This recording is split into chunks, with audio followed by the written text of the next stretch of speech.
5, 4, 3, 2. We are live. Very good, very good. We wait for another 5 minutes. And do we check screen sharing now? We can begin now, I guess. We can begin now. Screen sharing is enabled for me now. What Yeah. about you, Dr. Ramesh?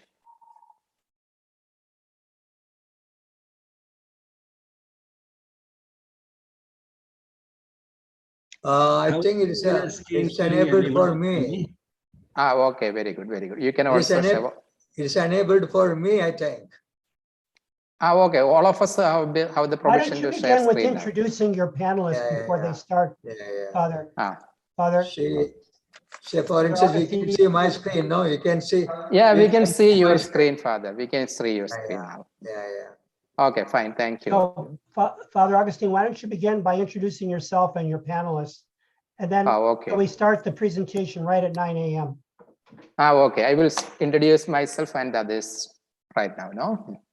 Okay, Father Job, you can withdraw your screen now. Yeah, I do that, yes. Okay, stop share. Okay, thank you, Professor Gerald, for inviting us to participate in this noble event, Fratelli Tutti, this international conference. It is indeed a delight and honor to be taking part in this event.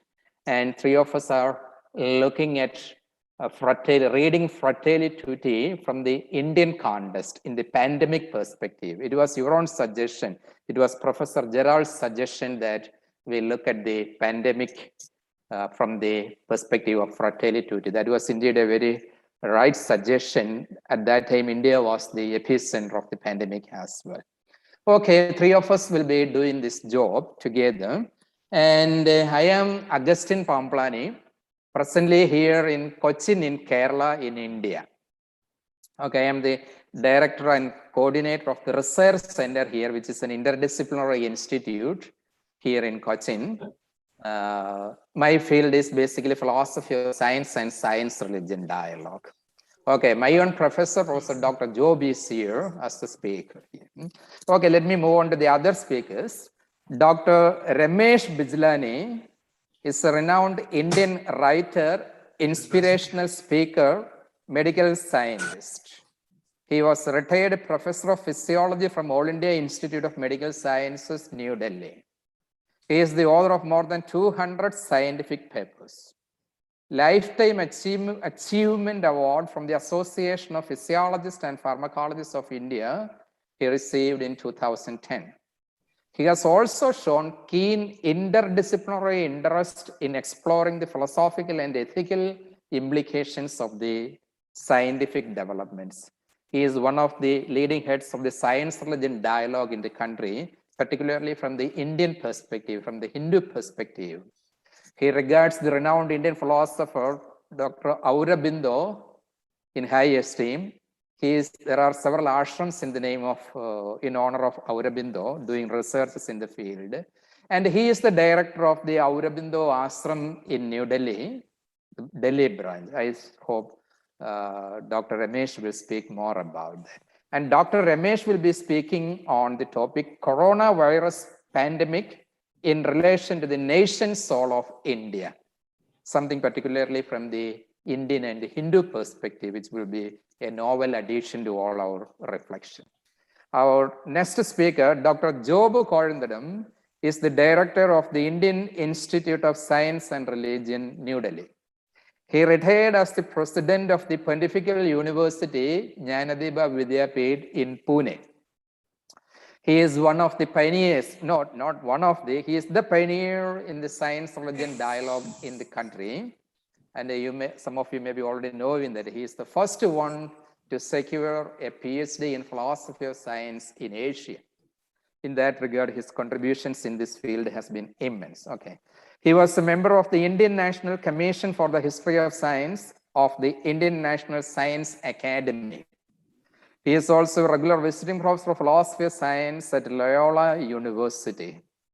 Dr. Job will be speaking on the genesis of development of COVID-19 and human response, a real-life case study of science-religion collaboration. So from the field of his own specialization, he is looking at the COVID pandemic in India. Okay, this is what I have got to. And my topic will be focusing mainly on the observations from Fratelli Tutti on the COVID pandemic from the perspective of equity and justice.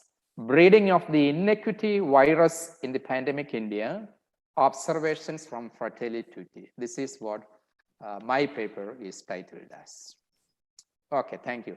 Shall we begin then with Dr. Ramesh? Please begin, Father Augustine, please begin. Okay, Dr. Ramesh, we are well on time. Over to you.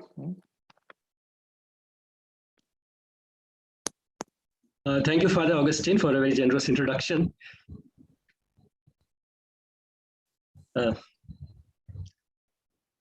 You may kindly share your screen also. You have PPTs, I guess. Yes, I'll go to that in a minute. Before that, I wanted to thank you for inviting me to speak. In the process, I have met old friends, and I'm sure by the end of the session, we'll make many new ones. The whole session is about fraternity or universal brotherhood, or Vasudhaiva Kutumbakam, as we call it in India. Vasudhaiva Kutumbakam means the world is a family. So I ended up speaking in this session because of my medical background. Somehow the past never leaves you, although these days I speak more on spirituality rather than on medicine. But there are knowledge is indivisible, and there are borderline areas, and one can always relate one thing to the other. So that's the type of attempt that I have made today.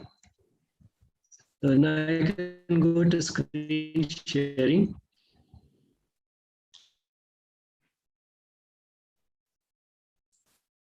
No. Okay, you are. Yeah. Sir. So the topic, as Father Augustine told you, is coronavirus pandemic in relation to the nation soul of India. And the reason I have put this particular picture in the background is in that, as you would notice, this particular gap between the greenery has a rough resemblance to the map of India. And like this fuzzy border here, in fact, when it comes to the nation soul or the culture, that doesn't have as rigidly defined boundaries as we have in geography. And I think that is the type of symbolism I thought this picture would convey. So although I'm calling it the nation soul of India, it refers to the region as a whole, and to some extent the entire world, because after all, human nature is basically the same everywhere. Before I go further, let me pass on to all of you the love and blessings of the Mother and Sri Aurobindo from Sri Aurobindo Ashram, Delhi branch. The first question that arises is, why call it the nation soul? Does a nation have a soul? Actually, a nation is more than a piece of land. Looking at the world as a whole, the world has been regarded as a goddess in India, as a Prithvi Mata, Dharti Mata, Vasudha, and also in Greek mythology as Gaia. And this has been revived further from a scientific angle in recent times by the Gaia hypothesis. So in fact, the piece of land which we call a nation has a certain distinct personality, and it is in a dynamic equilibrium with the people that inhabit it. And therefore, in a way, we can say that the nation does have a soul, and this is intimately related to the culture of the country or the region. What is culture? Culture is the product of a long shared past. And because of this long shared past, people who have shared this past come to behave in a certain way, and they respond to events in a certain way. And that is what is particularly relevant to today's discussion, how people with a cultural difference might respond differently to an event like the coronavirus pandemic. Every culture has a defining ideal. And the defining ideal of the Indian culture is spirituality. And Indian mind, the sense of the infinite is native to it. So the defining ideal of the Indian culture is spirituality, and correspondingly we find that it gets reflected in our creative endeavors, art, music, dance, literature, architecture, and so on, and also in our outer life, in our language, behavior, and our responses to events and circumstances. So in fact, spirituality permeates all these areas in India because that is the master key to the Indian mind, or the defining feature of Indian culture. So what is relevant today is, how does this ideal, that is spirituality, express itself in our responses, particularly the response to the coronavirus pandemic? Spiritually speaking, the pandemic is an event, and all events are an expression of the divine will. And we also believe that the divine will works only for the best. And therefore, events are neither pleasant or unpleasant. They may be perceived so, but in fact, since they are an expression of the divine will as well as the divine wisdom, they are a gift.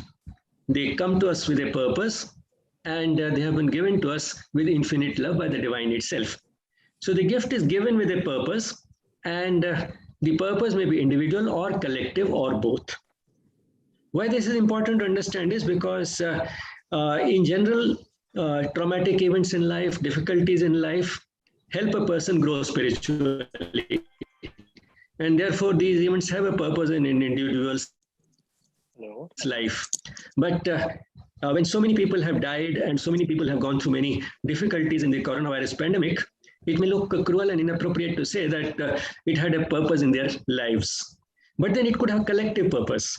And by the collective purpose is meant some degree of upliftment of the human race as a whole. Sri Aurobindo has put this in poetic language in his epic Savitri. Thy acts are thy helpers. Whatever we do helps us. All events are signs. You know, they are like the signs on the road which guide us in a certain direction. Waking and sleep are opportunities. All these are given to thee by an immortal power. You know, this is in keeping with the spiritual philosophy of Sri Aurobindo, which is a highly life-affirming spiritual philosophy. It doesn't reject worldly life. It doesn't say that you can go and practice spirituality only in a forest or on a mountain top. What he has emphasized is that you can bring spirituality into everyday life. And in fact, everyday life itself helps you live a spiritual life. So more than saying that spirituality helps us living a worldly life, it's the other way around. Worldly life helps us in being spiritual, leading a life which is basically spiritual because we are all spiritual beings. And without that, the vicissitudes of worldly life, we would not be put to test.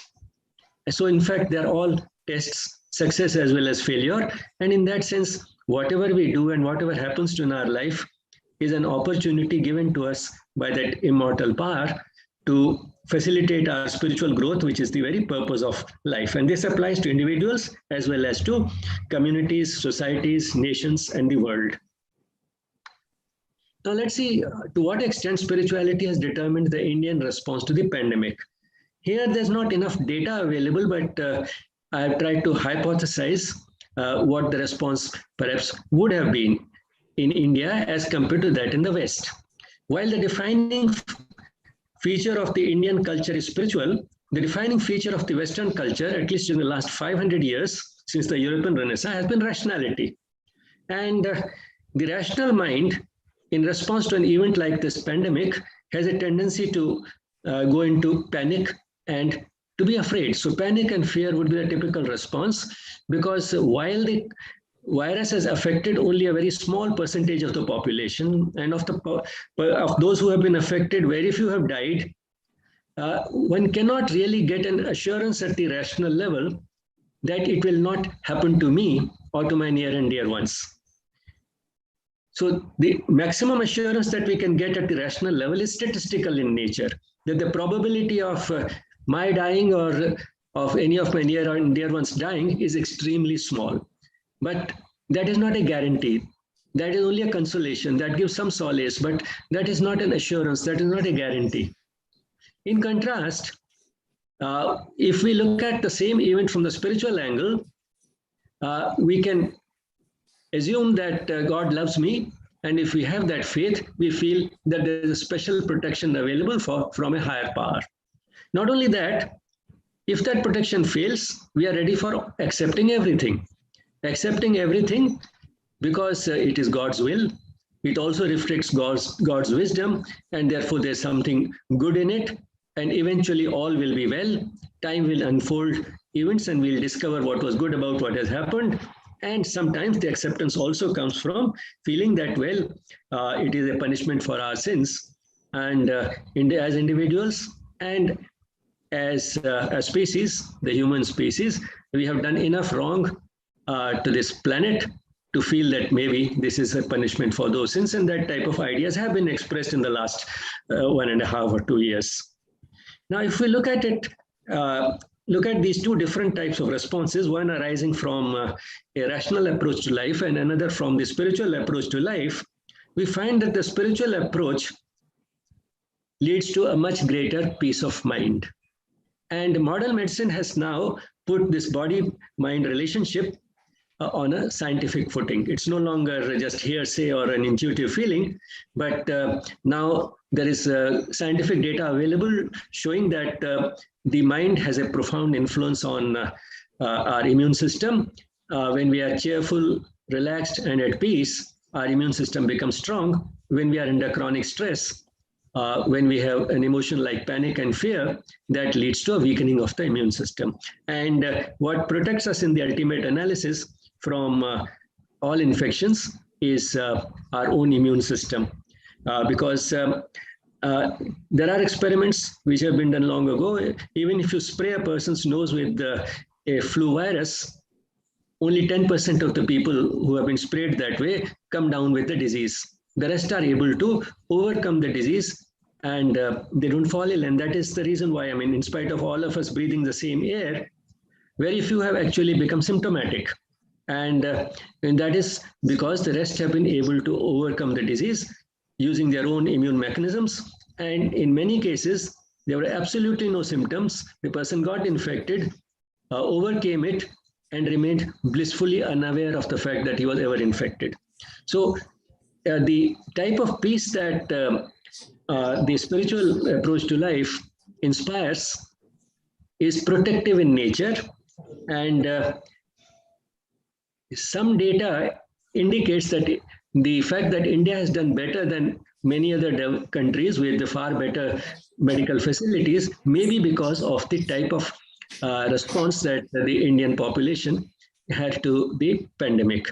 When we look at the deaths per million population, and this is the latest data accessed this today itself, the deaths per million are 1959 and 1893 in the UK and the US respectively, and these are very similar figures. India is way below these figures at 317 deaths per million population so far as a result of the pandemic.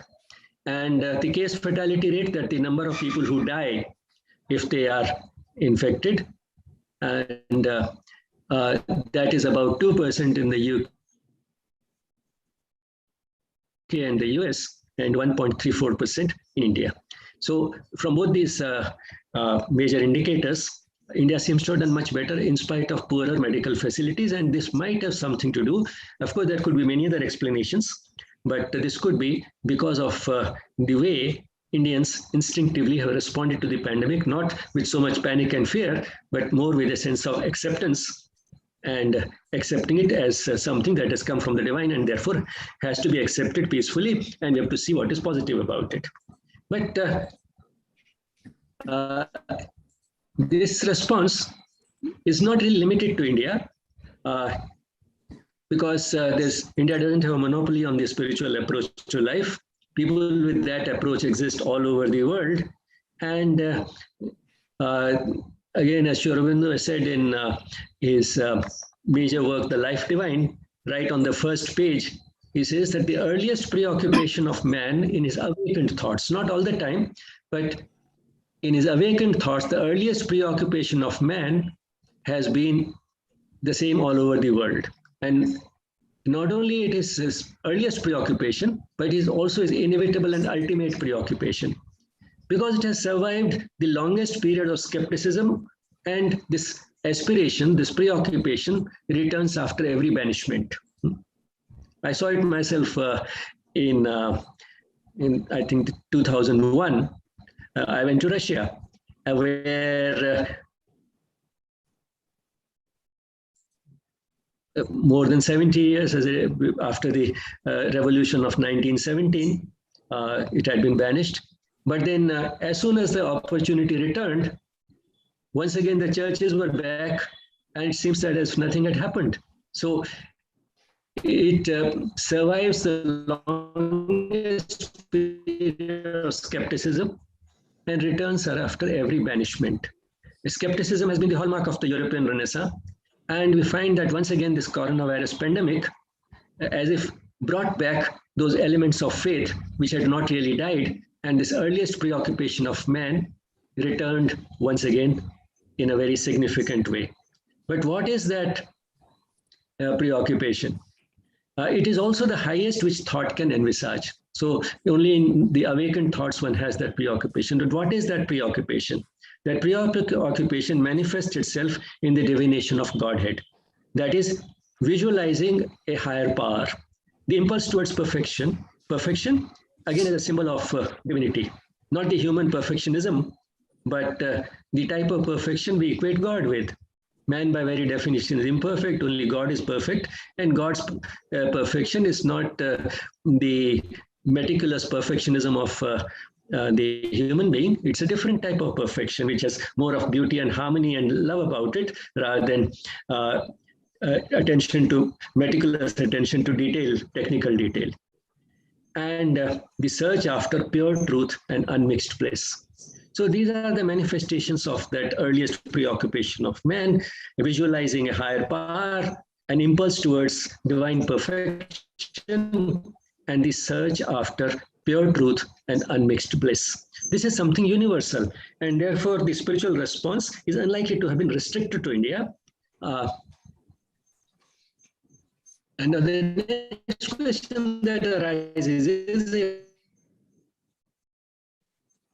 if all events are a giftful value to it has certainly been a humbling experience because man had become rather arrogant because of all the achievements of science and technology, and the way the communications and the transport had improved amazingly, and this experience has made us relook at the priorities in life and the purpose of life. This is something that we have all felt through all the messages and videos and everything that has been exchanged on the social media, WhatsApp and whatnot. And if one were to break it down into the type of things that, type of changes that came about as a result of COVID, life became slower. We learned to slow down. Our food became more healthy. We learned to overcome that urge to just leave home and travel. The moment there was a long weekend, people would start thinking of going somewhere. And we had forgotten the value of spending time with the family. And we had got so used to planning things and seeing that our plans always worked that we took our plans for granted. We learned to live with uncertainty.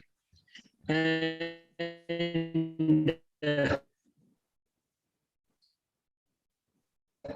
be it in the form of yoga or Ayurveda or spirituality. But probably one of the most important things that happened was that there was a revolution in education. This resulted from the fact that many schools and colleges closed down, or they went in for online classes, which left students with a lot of freedom. And they used this freedom to explore if they could learn what they really wanted to learn. And the demand and the supply kept pace with each other. So many courses, some of them completely free and some of them very low cost, came up, which were available online. And a person could get in touch with the best of teachers in the world and learn what the person was really interested in, irrespective of where the teacher was and where the student was, anywhere in the world. So this created a sort of a revolution in education. Education became truly education in real terms, which means people started learning what they really wanted to learn, what they were passionate about, without worrying about degrees and certificates. And they could, through this, came in contact the best of teachers and the best of students all over the world. And as Samuel Johnson said, put a good teacher and a good student together, and you can forget about what transpires between the two. So real education happened by this contact. And since it happened across countries, it created a feeling of one world. So the response to the coronavirus pandemic might have been different in India and the West because of the different defining ideals of the two cultures, spirituality as compared to rationality. But the difference has perhaps been more of degree than in kind. This is a picture postcard view of Sri Aurobindo Ashram Delhi branch, where I live and work.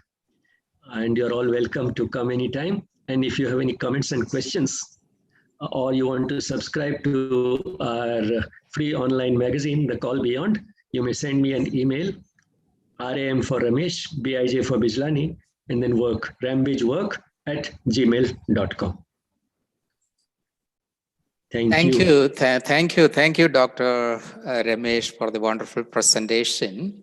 You have added a unique Indian string to the conceptual responses to COVID.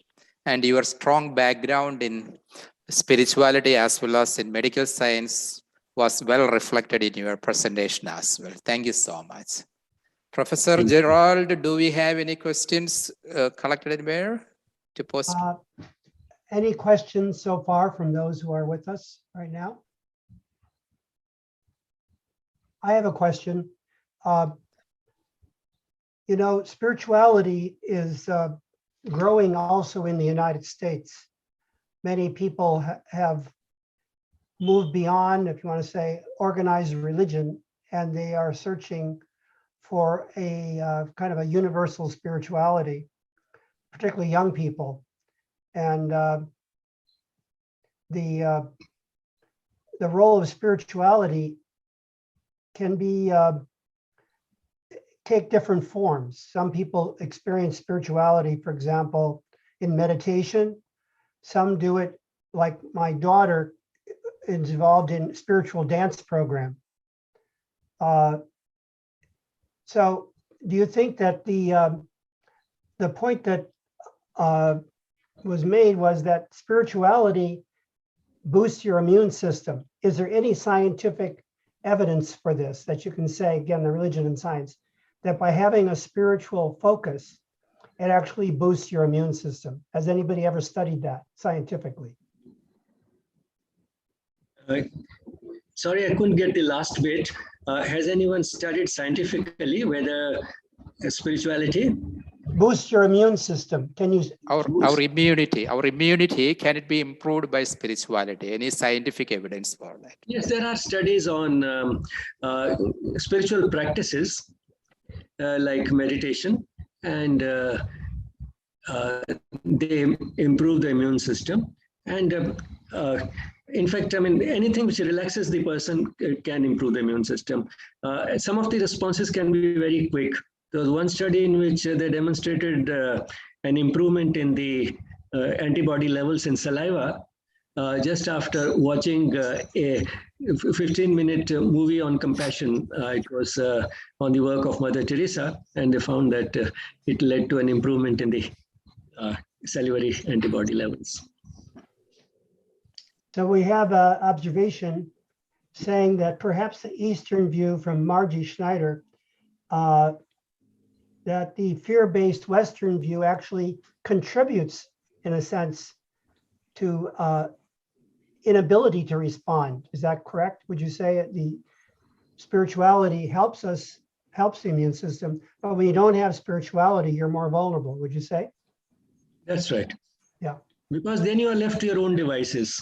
A spiritual person knows that, yes, I may be weak, but then I have behind me the strength of a higher power for whom everything is easy. And that is basically how a spiritual person differs from a good person. Because a person can be a good person. I mean, how a spiritual person differs from a religious person is that unlike a religious person, he may not believe in any rituals and ceremonies and dogmas and so on.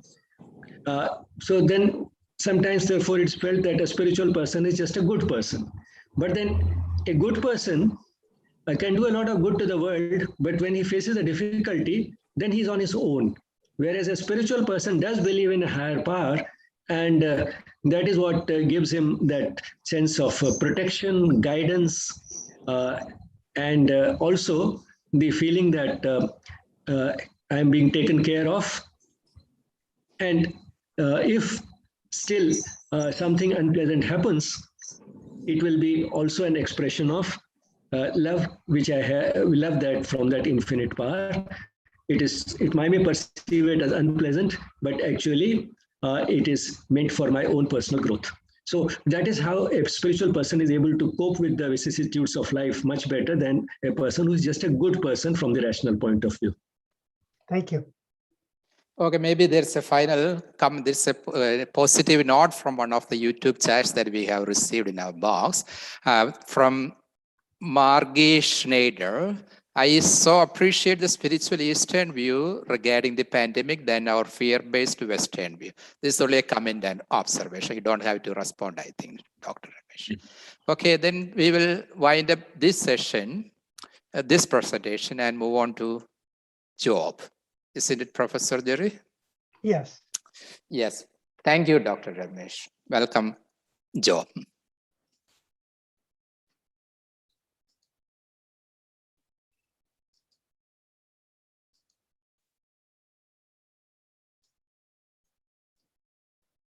Okay.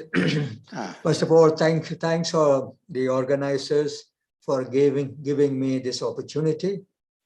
My approach is going to be focused on a specific issue rather than the intuitive and very insightful presentation of Dr. Ramesh. I'll be going into a specific issue, and of course, the response is coming from Indian authors or Indian scholars, and the special issue is, how did COVID start? The origin of the source of COVID, the source of COVID-19. Let me also mention that there's a small change in my title. The title I have given for this presentation is "The Corona Menace, Human-Made or Nature-Given? A critical look in light of Fratelli Tutti and science-religion dialogue." The ideas are more or less the same earlier, but I have worded it somewhat differently. Okay, now by way of introduction, let me say, COVID-19 arguably the most devastating pandemic in history. We have already seen the statistics. You already know it. I will not spend any more time on that. So the last on my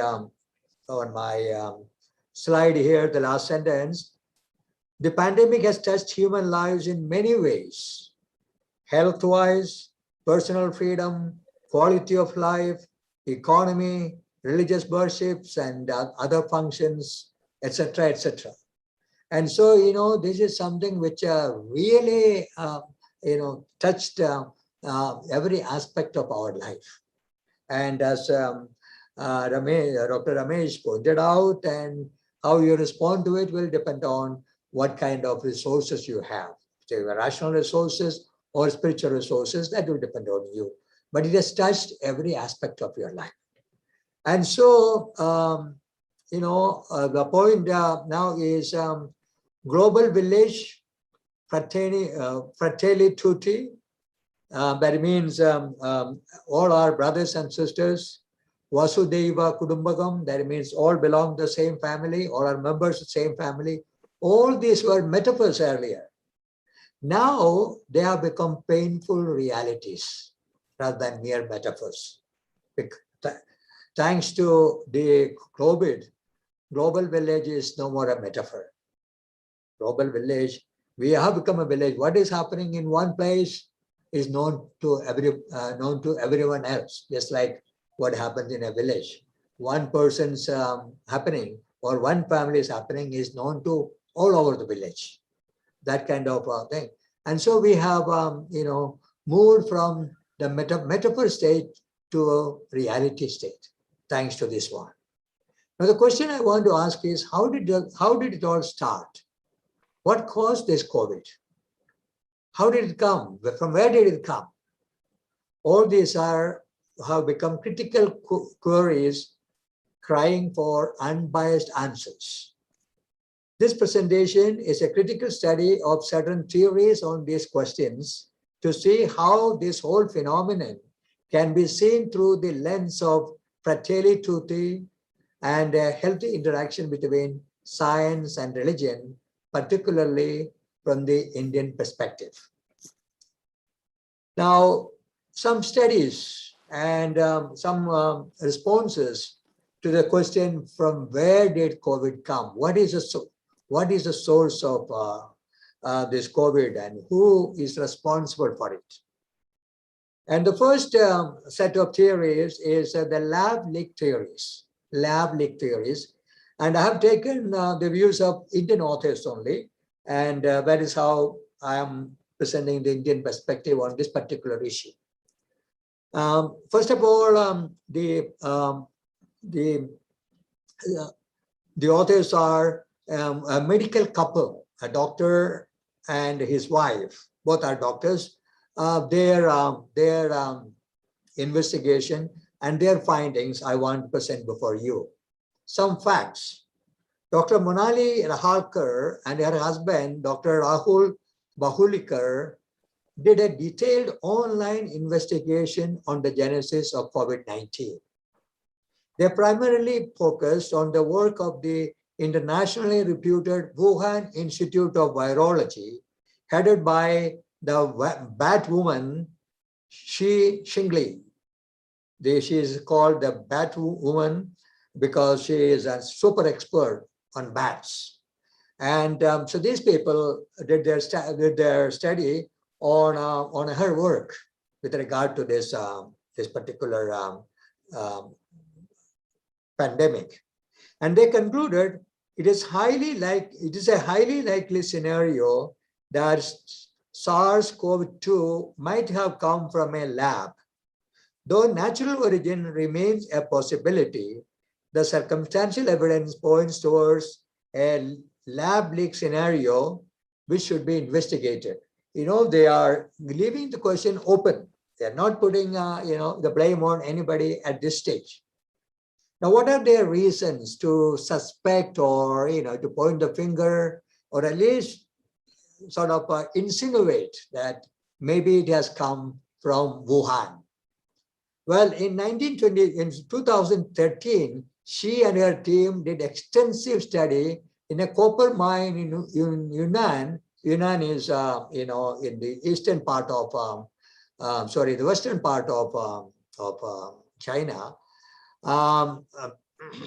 And this particular mine was noted for all kinds of bats.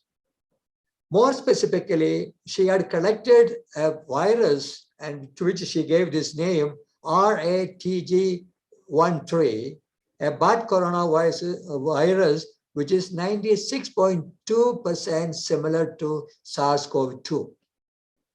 In 2012, in the same mine, 6 workers contracted pneumonia-like disease while they were clearing bat castings, the feces of bats there. And 6 of them contracted, pneumonia-like disease. And then 3 of them died.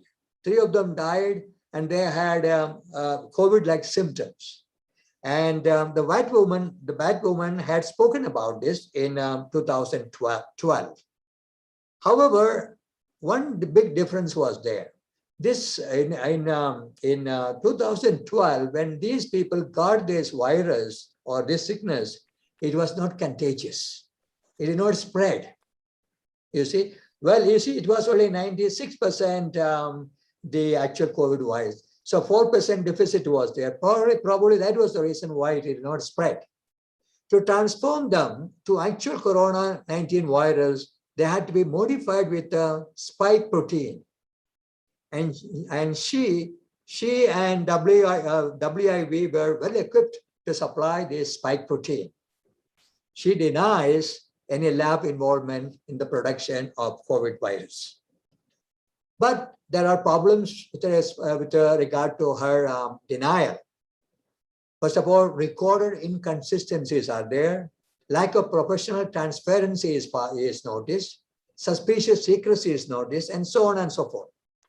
And all these things make an impartial inquiry and an objective conclusion very difficult. Okay, and more details I will not go into. That is, yes, one thing is very important. You know, WHO and the Chinese government or Chinese team made a study of the origin, the source of this one. But curiously, this mine was not included in the list of sites to be visited. And this is a very serious flaw, especially when you are doing a scientific research. Okay, now come another person, Professor Ralph Barrick. Who is this Professor Ralph Barrick? He is also like the Batwoman, a very, very super expert on bats. But he is from North Carolina, USA. You know, the two institutions, North Carolina, USA lab and Wuhan lab, are considered to be the topmost when it comes to virology, you know, and especially bat-related virology. According to Ralph Barrick, one can engineer a virus without leaving any trace. One of the arguments others are giving is, where is a trace? There is no, you know, there is no sign. We cannot see any sign. There are no marks to show that some kind of tampering or some kind of interference from outside came. But he says one can engineer a virus without leaving any trace.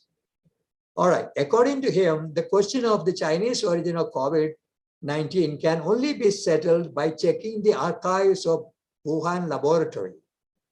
But in 2019, several of the crucial databases of WIV were made to go offline. Before 2019, they were online, but suddenly they were closed down. And that, of course, creates suspicion. Another Indian, now we are coming to an Indian researcher, famous doctor, Dr. Major General Partap Narwal, a microbiologist on animal viruses and trained in biological warfare detection protection. He also supports the lab leak theory. According to him, the transition from RATG13, that virus, which is 96.2% similar to the COVID virus, was collected collected by WIV, and they had it in their possession. So, given these circumstances, two possibilities are there. One is natural; the COVID virus is naturally made or nature made, or is human made.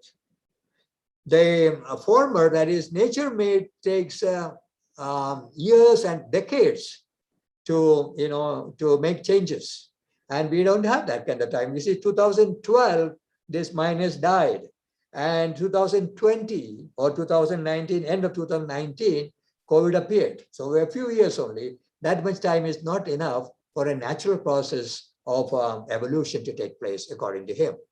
If they jumped from animal to humans, then there must be intermediate animal host, but no such intermediate host has been seen. Also, this jumping is gradual and would involve structural changes. No structural change has been found also. So again, he is moving towards, the lab-leak theory.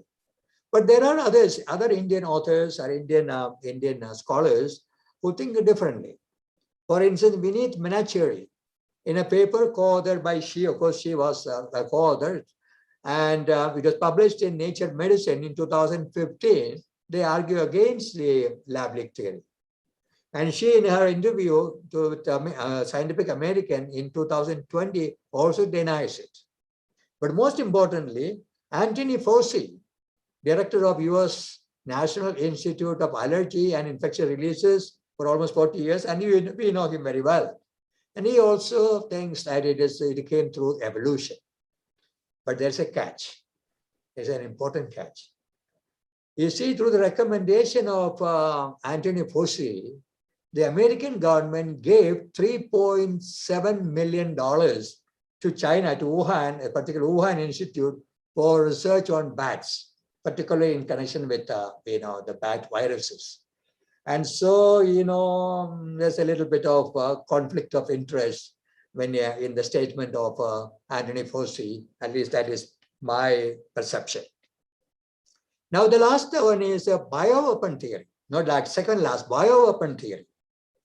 That is Dr. Li Ming Yan, and she is a dissident Chinese virologist. And she says that the COVID-19 virus was developed by Chinese People's Liberation Army as part of their gain of function research to develop a bioweapon that is highly potent, effective, and hard to detect. And he gives, she gives a number of details and so on.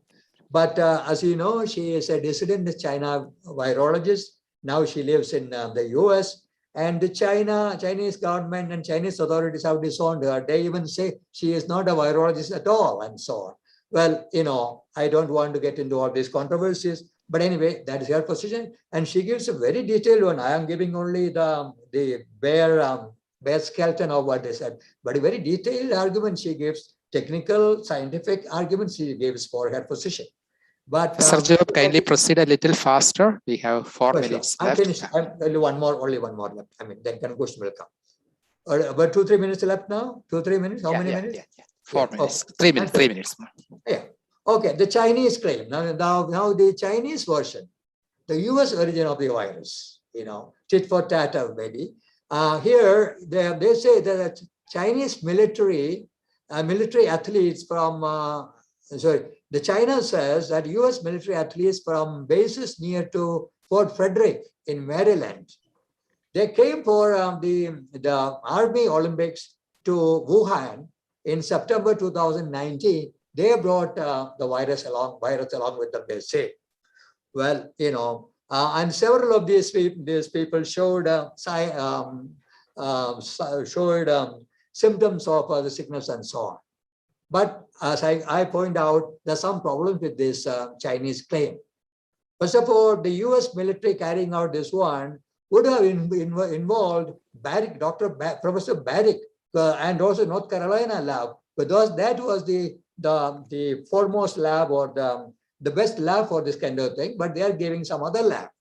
And secondly, when people go for Olympics, physical fitness, checking their physical fitness is a must-do protocol. And and if they were found they had COVID, and certainly they would not have been allowed to go for Olympics, especially when a national team is going. And then a Luxembourg athlete reported that his temperature was taken in Wuhan airport when he arrived there. And also athletes were told to wash their hands when entering the canteen. You see, and these are all usual protocols of suspected COVID-19. Okay, so now I come to my conclusion, that is Fratelli Tutti. How does how is this whole thing related to Fratelli Tutti? Well, if we read Fratelli Tutti, we will see the Pope is not very happy with the way the rich nations interacted or contributed to the alleviation of the, to responded to this pandemic, particularly with regard to the poor nations. For the rich nations, it was only a question of health and maybe a little bit of inconvenience with regard to their style of life. Whereas for the poor people, it affected every part of them, every aspect of their life. And so the Pope is mentioning that the Fratelli Tutti spirit should have been there. If that spirit were there, the overall situation of, especially in the poor countries like India and so on, would have been much different. The sufferings of the people would have been alleviated considerably if this has been done. Okay, so that is where, the spirit of Fratelli would have made a big difference for these people suffering from this pandemic. Coming into science religion dialogue, now the lab leak theory may or may not be correct, but this is possible.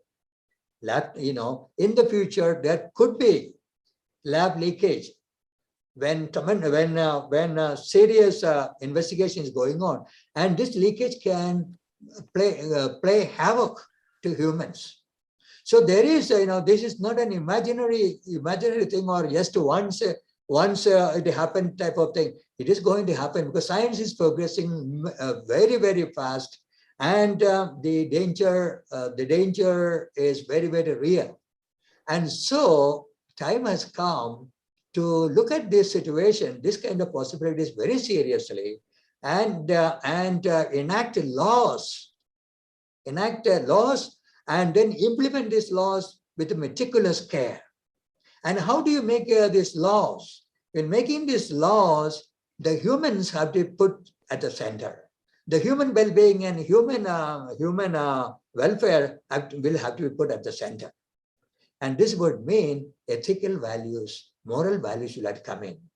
And moral values, the best of moral values, especially loving your brother and sister who cannot give you anything in return, all these things will come only from religious values, as Dr. Ramesh mentioned, that spiritual values. And so you need to have spiritual values or religious values.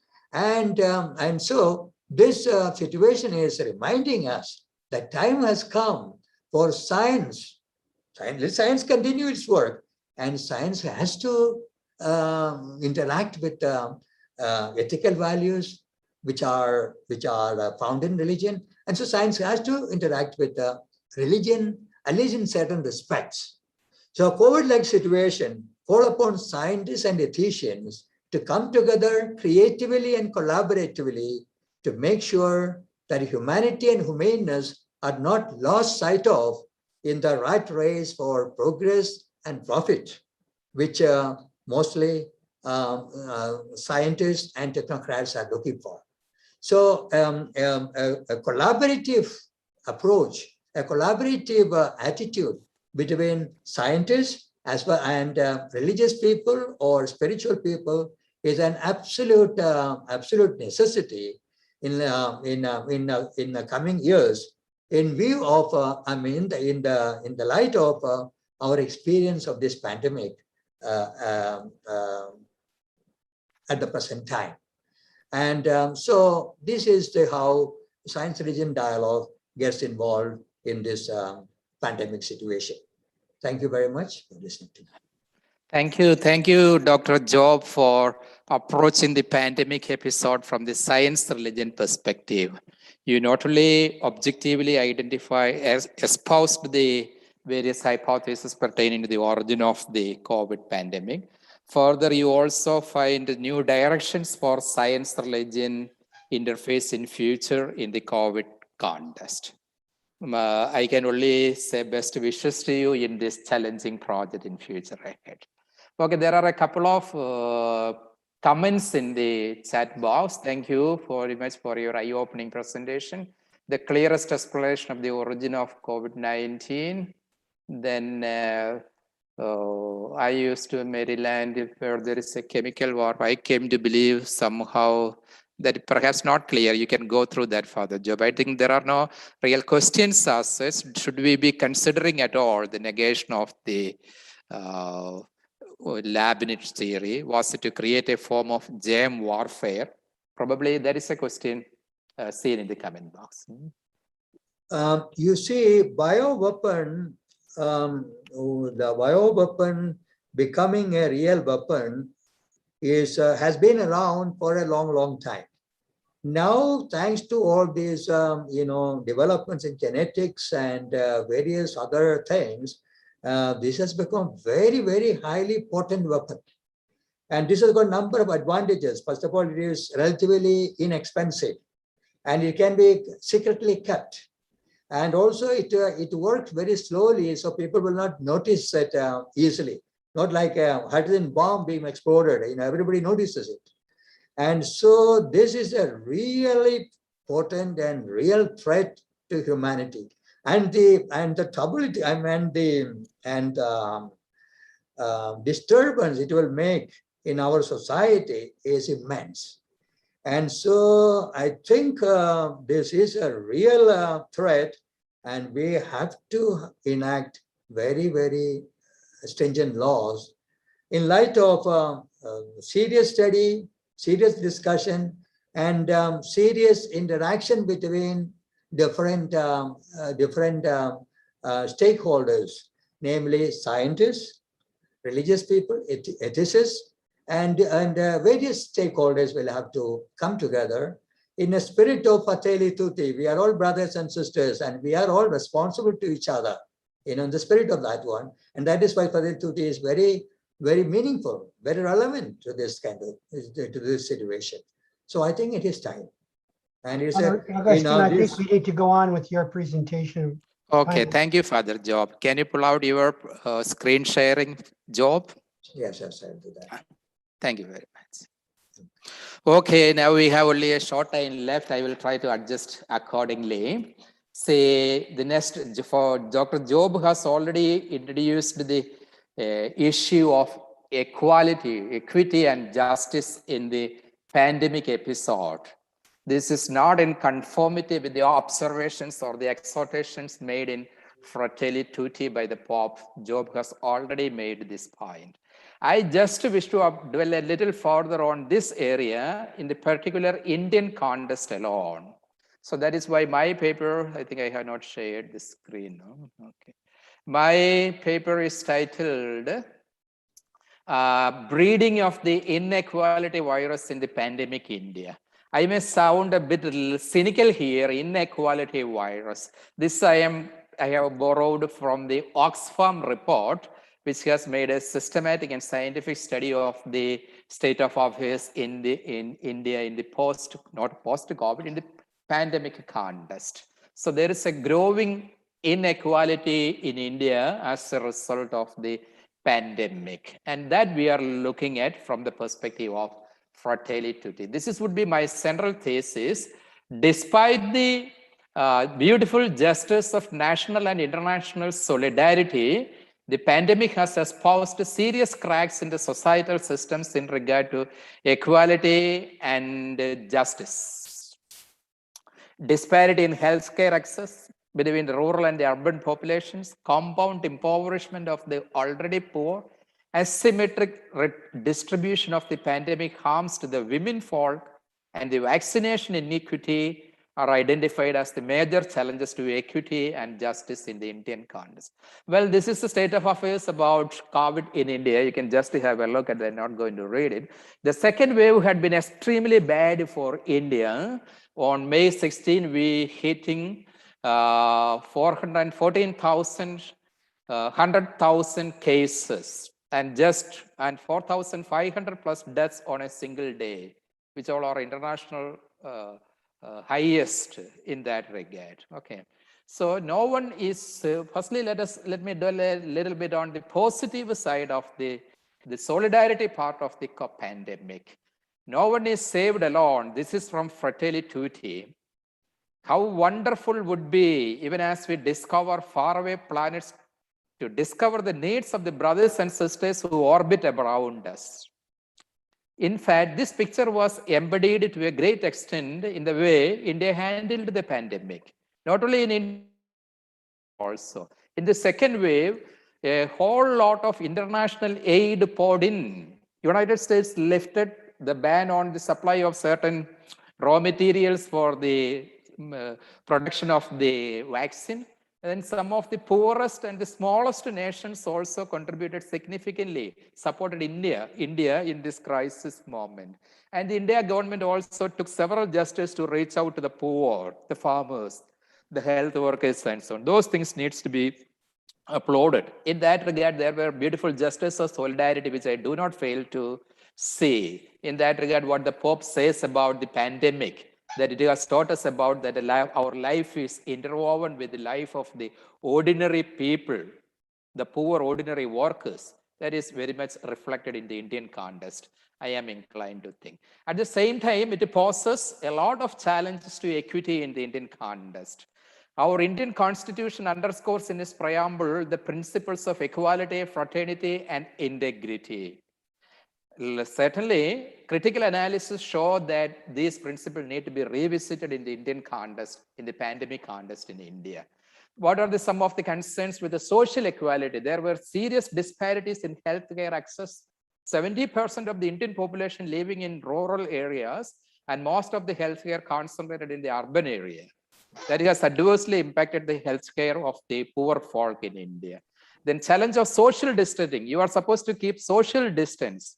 This revives something of the old bad tradition of India, like untouchability. This is no longer practiced in India, but some sociologists had shared the apprehension that whether it will revive that caste system founded untouchability again in India, whether our constitutional accomplishments will be downplayed by this sort of development. Such tensions were there, but I don't think that needs to be taken seriously given the legitimacy with which we have handled it. Again, online education, as per the WHO report, only 20% internet usage is there for the people living in villages, in the tribal area in India. Now, with the digitalized online education taking the center stage as a result of the pandemic, several people were deprived of this provision for education. Then the adverse impact on legal system, free speech, those things I'm not dwelling on for want of time.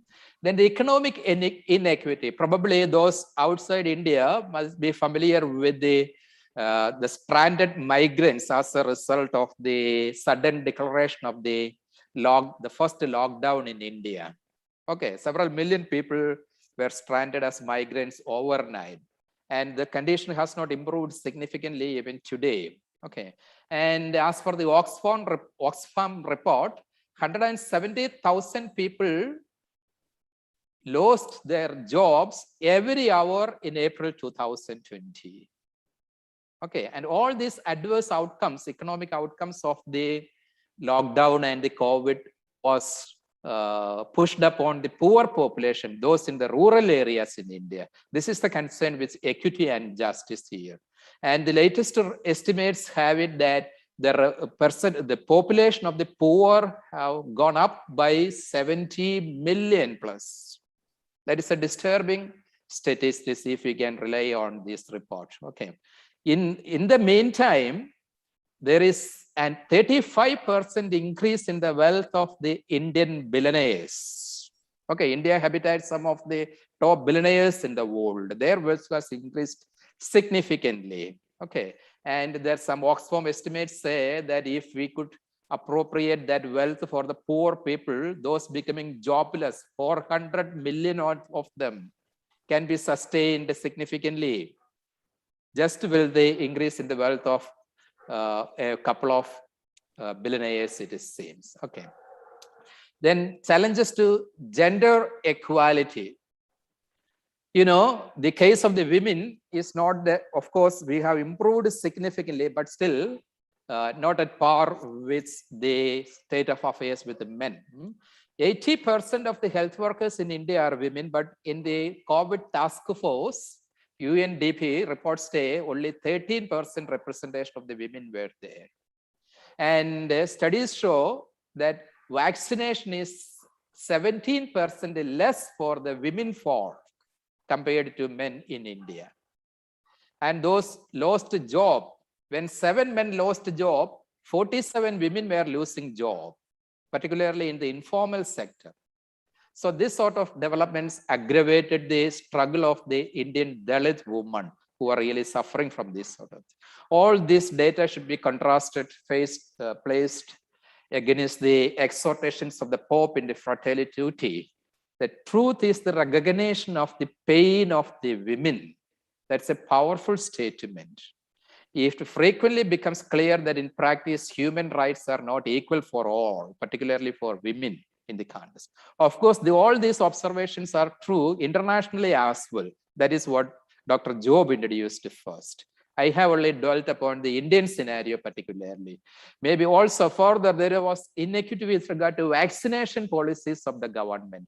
The first policy adapted initially was more in conformity with the principle of equity, it seems. There was prioritization of vaccine for the deserving cases, for the risky groups first.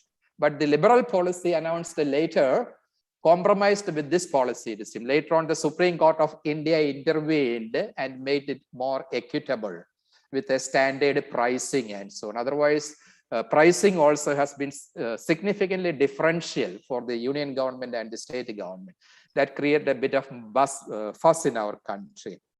As a result, today we have more or less a one nation, one pricing policy with regard to vaccination also.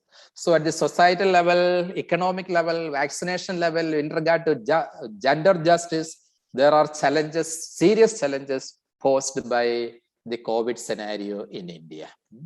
Of course, we do not fail to see the beautiful sides of solidarity, the beautiful facets of solidarity highlighted in COVID-19 also. So lack of equitable distribution that Fratelli Tutti speaks about, intra and international inequities, equitable access to the systems, all these are the pickups from Fratelli Tutti for India in the COVID context. I think I will conclude with this observation by this Oxfam India director who says that extreme inequality is not inevitable, but a policy choice. The fight against inequality must be at the restart of economic rescue and recovery efforts now. It is time for India to take concrete actions that will build a better future, more equal and just a future for everyone. Certainly, this goes very well with the emphasis of Fratelli Tutti and a reflection or deliberation on Fratelli Tutti in the Indian context and Indian reading of it can certainly accelerate such momentum, I think. Thank you. Thank you very much, Father Augustine and your panelists. It's now, Hudai, if we can transition to the next program on the U.S. view perspective on the pandemic with Dr. Harwood. Are you able to connect that link without closing out our panelists? So I don't know if you can hear me, but I'm should be on. You're on, you're fine. But we have to connect the first session with the second session. Actually, Professor, we had done this session, one whole session. Okay, so it's just one whole the, session. Yeah, one whole session. There's Mr. Sterling, and then I will be there. It's a whole one session. Okay, so we don't need to do anything more. I want to thank Father Augustine and his colleagues. This was a very insightful presentation on the Indian perspective on the coronavirus. I don't think we have any more questions. Okay. Well, I have a quick question on the matter of the origins of the virus. My uncle, Gerald Yonetz, Y-O-N-E-T-Z, worked at Fort Detrick. He was a chemist, studied the properties of minerals, and he always warned me about Fort Detrick. And Fort Detrick, to me, is the leading contender for the origin, just because the CDC closed down Fort Detrick on July 15th, 2019, which is months before the generally acknowledged timeline of December of 2019 for the emergence of the virus. But the CIA and Harvard Medical School did a study using satellite photos that the parking lots of the hospitals in Wuhan were starting to get fuller in August of 2019, which again is a month after the July 15th, roughly a month after the July 15th closing down. And of course, they didn't close it down without evidence. They acquired evidence in the weeks and months prior to the July 15th shutdown of Fort Detrick's biolabs. Amarid was the name. It's level 3 and level 4 biolabs are located there. So I just wanted to put those facts on record here. So that's my leading contender. If I had to plump for one lab or another of all the labs, that would be the one, because that's the only one where they actually acknowledge a leak. It was a respiratory pathogen, and somebody propped the door open inside, and the negative pressure room, and people in the next room were not wearing respiratory protection or gear or hazmat suits or anything like that. And so they were exposed, and much more about it, we don't know, but there are reports about it in the Frederick Post Gazette, I believe it's called. And that was on August 2nd and August the 3rd of 2019. And then it made it into the New York Times on August the 5th. They were scooped by the Frederick News Post, I think it's called, 2 or 3 days before the New York Times got it on August the 5th of 2019. So I hope that helps people in further research. Well, I'd like to introduce you now, Dr. Harwood, as our next presenter. Dr. Harwood teaches philosophy in our San Jose Evergreen Community College District at Evergreen Valley College. He's taught there for over 25 years. He also has written several books on business and ethics. And he and I have collaborated on a number of projects in our district in regard to religion and science and other aspects of the ethical issues that are facing us in the globe today. He also participated with me in the famous Hans Kung seminar on global ethics, which was done at Santa Clara University. I think it was the last time Hans Kung came to the US. So the issue of ethical dimension of this pandemic is part of what we're looking at. And Dr. Harwood is going to look at it more from the philosophical perspective. So, and the perspective of the common good. So I'll turn it over to him now. Well, thank you very much, Jerry, and thank you for inviting me to present at this excellent conference. One of those projects that Jerry mentioned was especially fruitful. That was the project of my marriage to Tina Leigh Harwood on June 19th, 1999.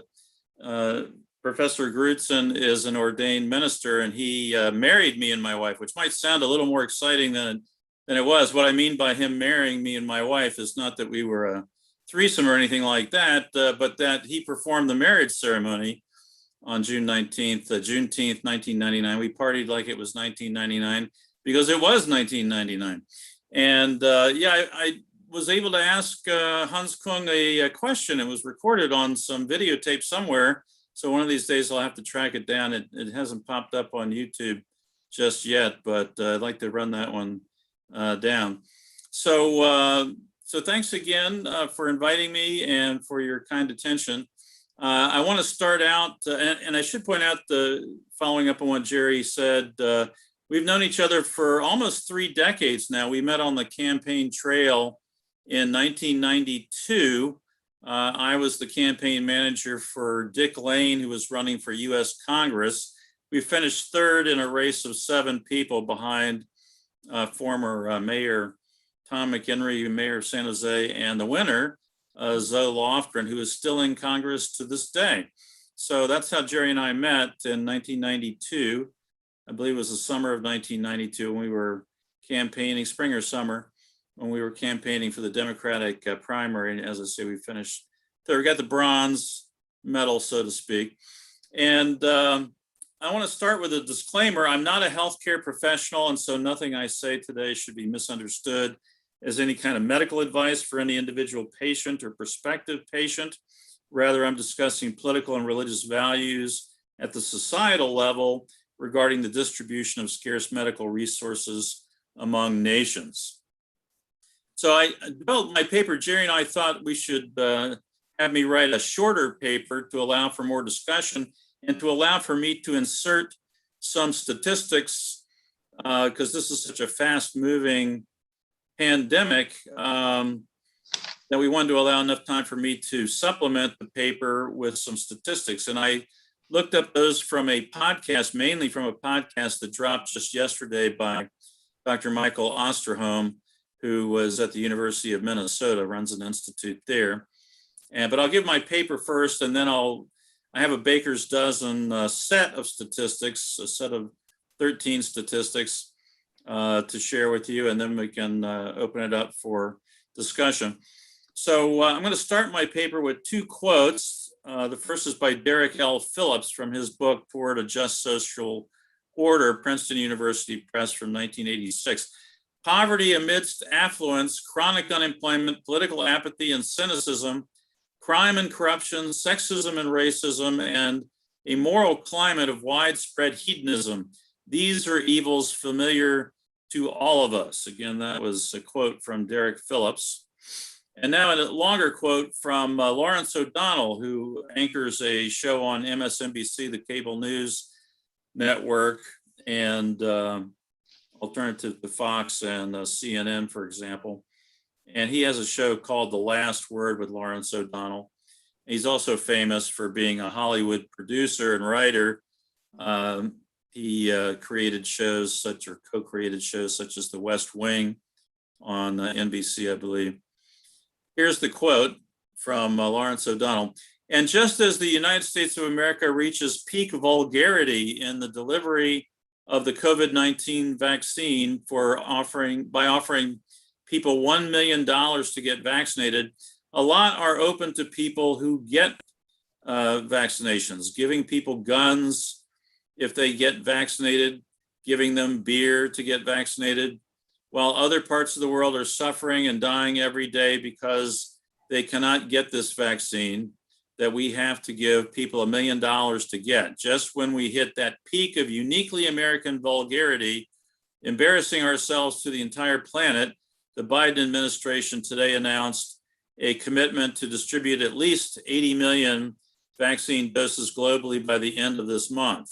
And although COVID-19 is under control in the United States, you can tell this is dated, globally, we have seen more coronavirus cases in the first 5 months of 2021 around the world than in all of last year. The New York Times reports in North America, 60 vaccine doses have been administered for every 100 people, compared with 27 in South America and 21 in Asia. And in Africa, the rate is 2 doses per 100 people. Finally, thanks to President Biden, some help is on the way. That was from June 3rd of this year, and things have changed even since then, just in 2.5 months or so. And now President Biden upped his promise to 500 million doses, but the time frame is extended. We'll get into that when I get to the statistics part after the main part of my paper. So just days after audiences heard Lawrence O'Donnell's outrage, President Biden announced that America contributed to COVAX, whose charitable distribution of jabs would be 500 million jabs of the Pfizer vaccine rather than just 80 million jabs. My first epigram is from 1986, 35 years ago, the year at which Ronald Reagan, President Reagan, was arguably at the height of his political powers. 1986 was the year in which both the Iran-Contra scandal led many to break with Reagan, and when the Immigration Reform Act granted amnesty to millions in America illegally, leading many more to break with Reagan. I believe the number is about 11 million people here in America illegally were granted amnesty by Ronald Reagan signing that act. In my deservedly and mercifully brief time available to present argument today, I am unable to give a more plausible starting point for a human right to a COVID-19 vaccine. Oh, I should say the title of my paper. It's Kant, that's Immanuel Kant, 1724 to 1804, the German philosopher. Kant, the Golden Rule, and a human right to a COVID-19 vaccine. What's love got to do with it? From the famous Tina Turner song. So, I have a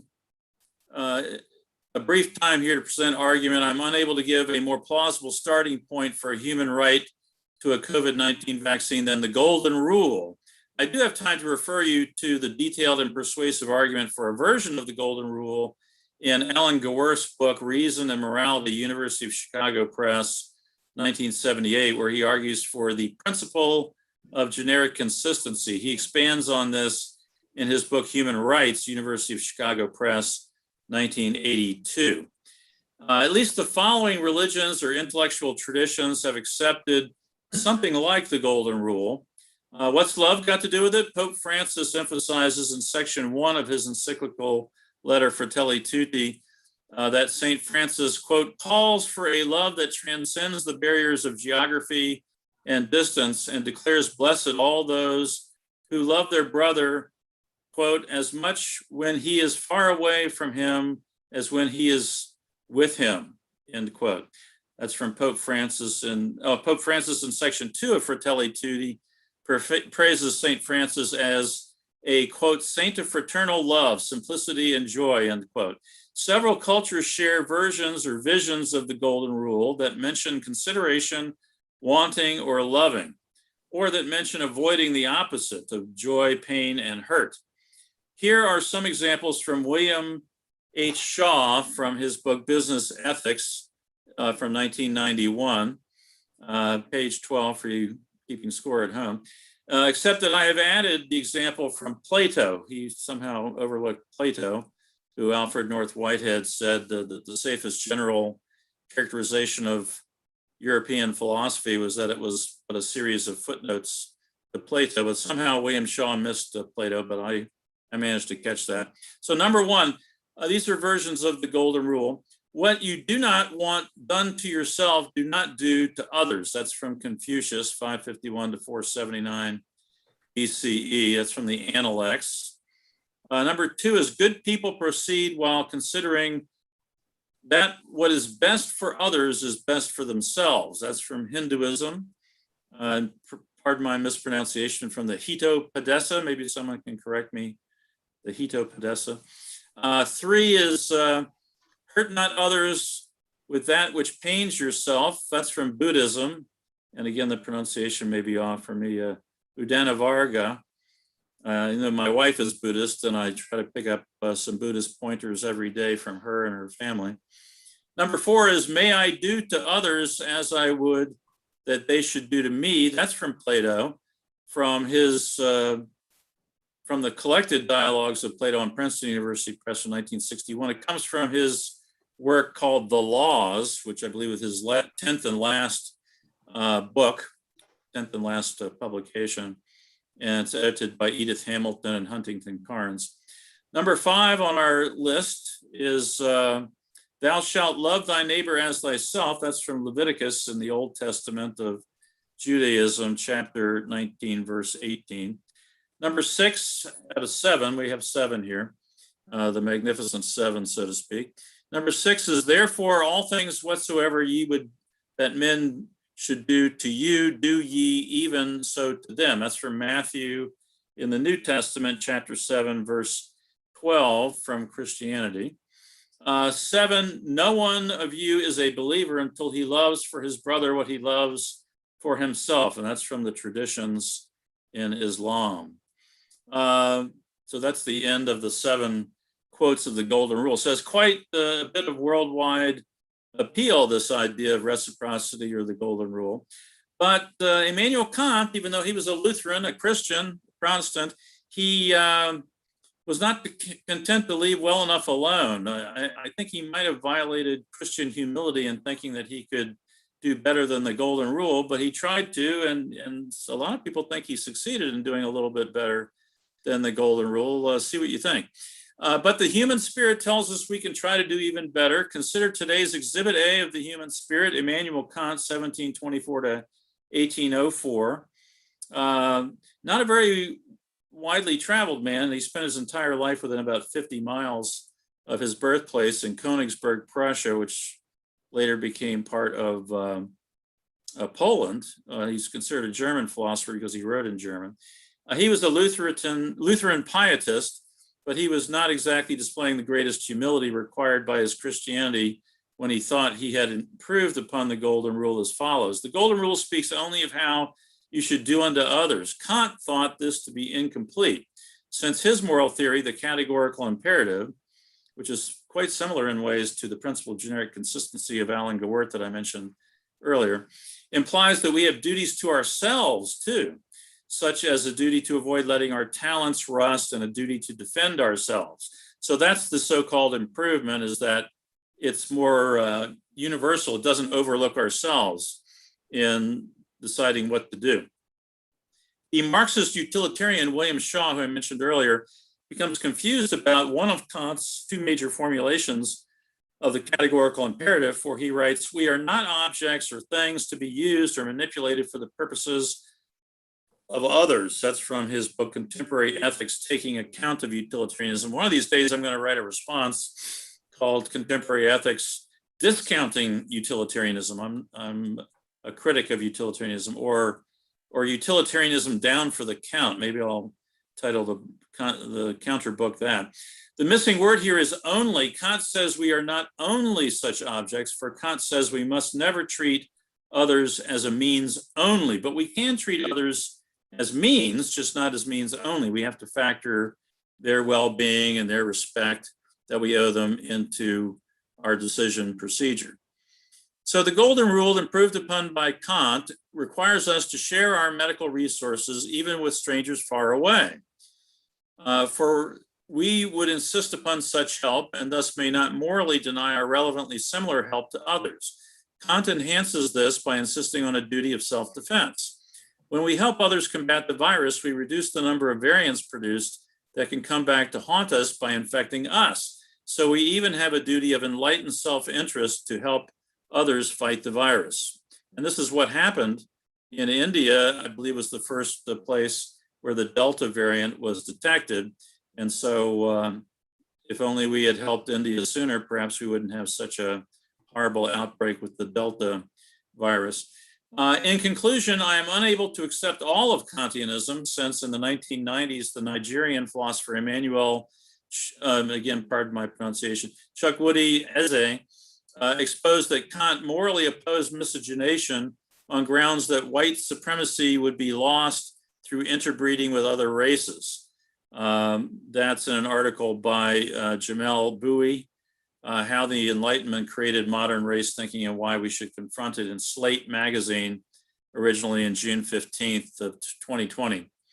But even that atrocious error in Kant's moral philosophy serves to remind us that none of us is perfect and all of us need help. And so here, that's the end of my paper, but I have this addendum that Professor Grudson and I thought would be a good idea, just to, I'm relying primarily on the podcast that dropped just yesterday by Dr. Michael Osterholm. It's called the Osterholm Update. It's on YouTube and elsewhere. And perhaps you can contact the University of Minnesota and get another format if you don't have, doesn't Do you show have up that on your version. computer? Because you could do screen share if you have it. Yeah, I'm not sure how to do screen share. I could try it. You If see in the we- middle, I have something called share screen. Yeah, I see it. So Let me click try. that I've on. never actually Click that on. succeeded. I've never actually succeeded before, but Well, if you have that. well, Dr. it's just 13 statistics, but okay. I click share screen and now what do I do?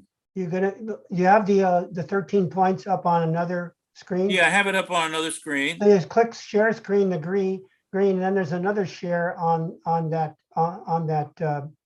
Oh, I click share in the bottom right. Yeah, first, did you click the green share screen? Okay, there you go. All right. Hey, You got it. You just Pretty quick, you pretty don't- quick study. 1 for 1. I've tried this one time and I've succeeded one time. Okay, here are the statistics. I should probably quit while I'm ahead, but let's go at least take advantage of what happened here. So the US surpassed 1 million vaccinations a day for the first time. Let me minimize the side screen here. For the first time in 7 weeks. And again, all these are from the Osterholm update, unless otherwise stated. This one's from MSNBC. I believe it was from Morning Joe this morning. Only 1.5% of Africa has been vaccinated. Again, that's from MSNBC. On the COVAX program, the US has donated 150 million doses of vaccines and plans to raise that to 200 million doses by the end of 2021 this year, and another 300 million doses planned for 2022. That's from Dr. Fauci of the NIH in an interview he had yesterday on MSNBC. Number 4 is the US in the last week experienced 1,000 COVID-19 deaths a day for the first time since May of 2021. Forbes magazine is the source for that one. I give you the URL there. The weekly WHO global case count is 4.5 million cases, up from 4.4 million last week. So now we're getting into the Osterholm source for the statistics. Number 6 is the WHO weekly deaths have held steady at over 66,500. These are daily figures again. Oh, actually, sorry, weekly deaths. I believe that's correct. It's weekly. So, but it seems kind of low actually. But I think it's weekly. For according to WHO, the 8th consecutive week of increasing cases globally.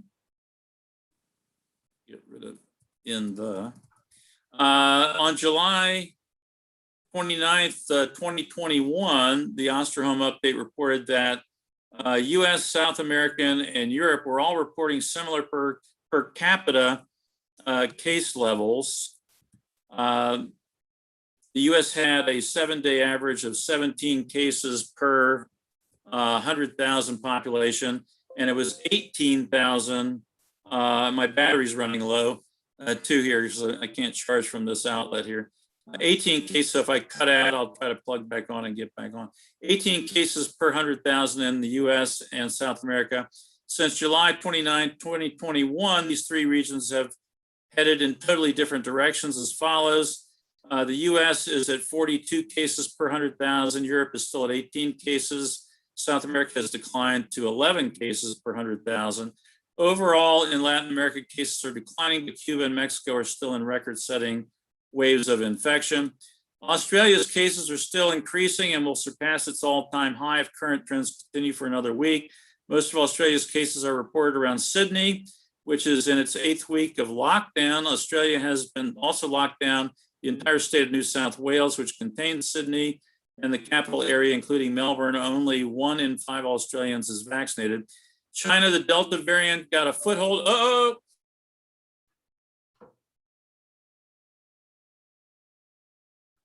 Well, Dr. Harwood is plugging in his computer. I just want to mention, I believe the US now has the highest rapid development of cases of COVID, I believe, in the world. This is largely due to certain states like Florida and Texas, which have resisted promoting the kind of intensive use of the vaccine. Even though we have adequate vaccines for everybody, there's been a politicization of vaccination in the United States, so that those states that are more Republican leaning, that voted for Donald Trump, have much higher COVID incidence. And also they have resisted mask mandates for the schools. Now, just recently, Florida and Texas were resisting mask mandates because they saw it as somehow an infringement of personal freedom.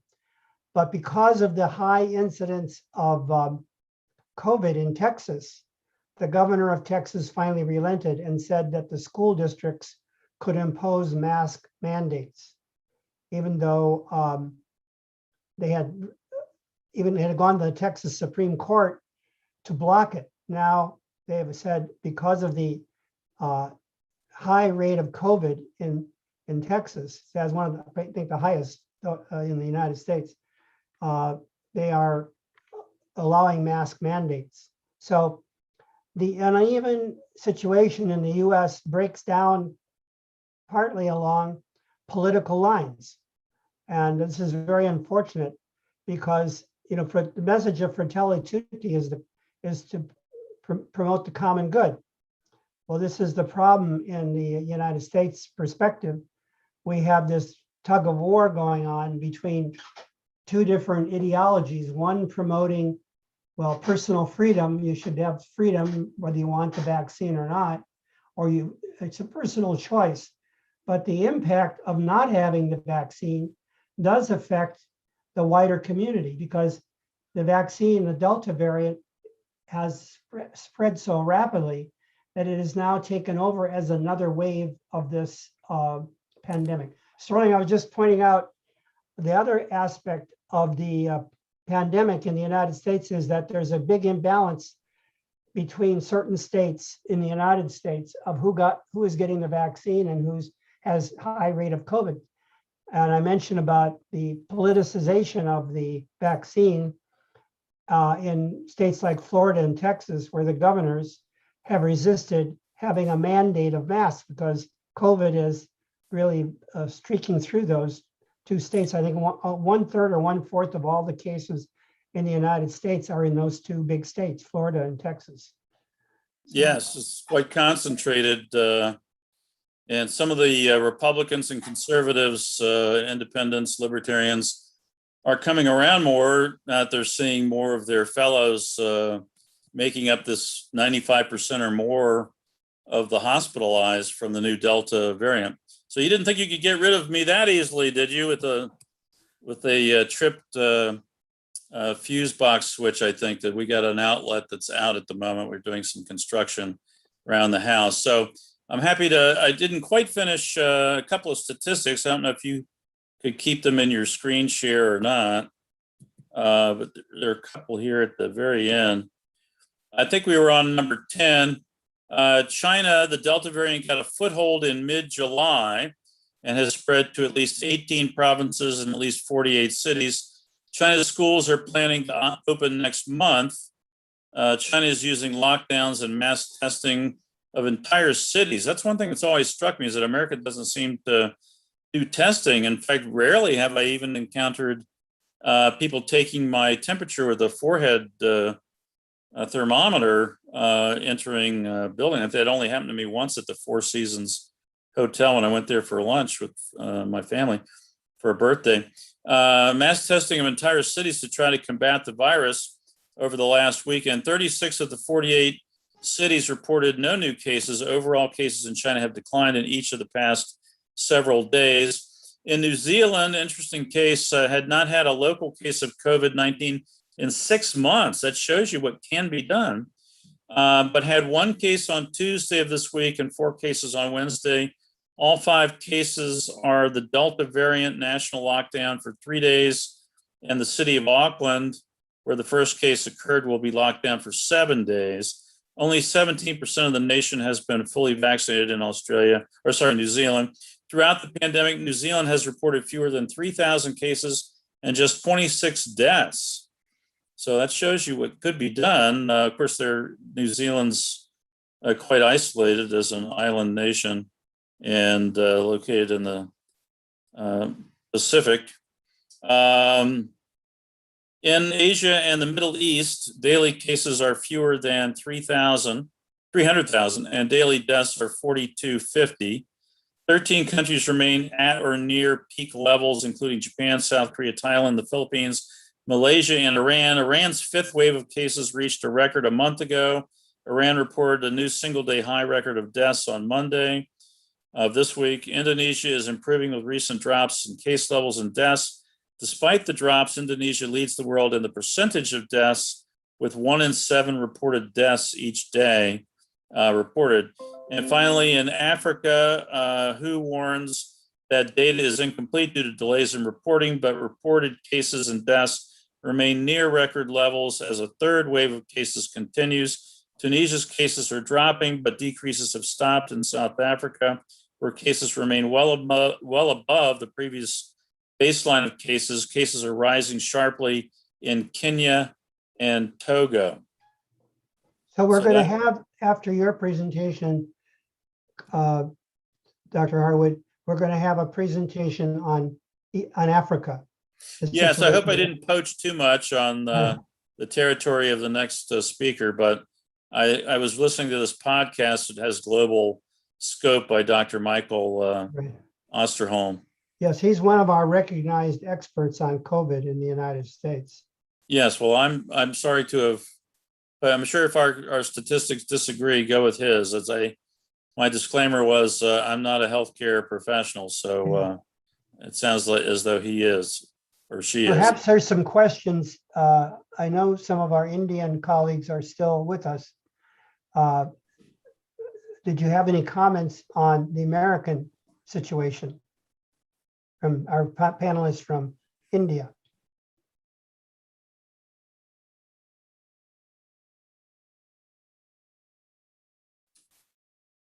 Well, I'm very happy. I'm very happy to see that President Biden is very generous and he's responding to the need in a very positive way, the spirit of Fratelli Tutti, and I hope he will continue doing that. Thank you. Sure hope so too. It seems put off for some time. The other 300 million, there's 200 million by the end of this year, and then another 300 million after that.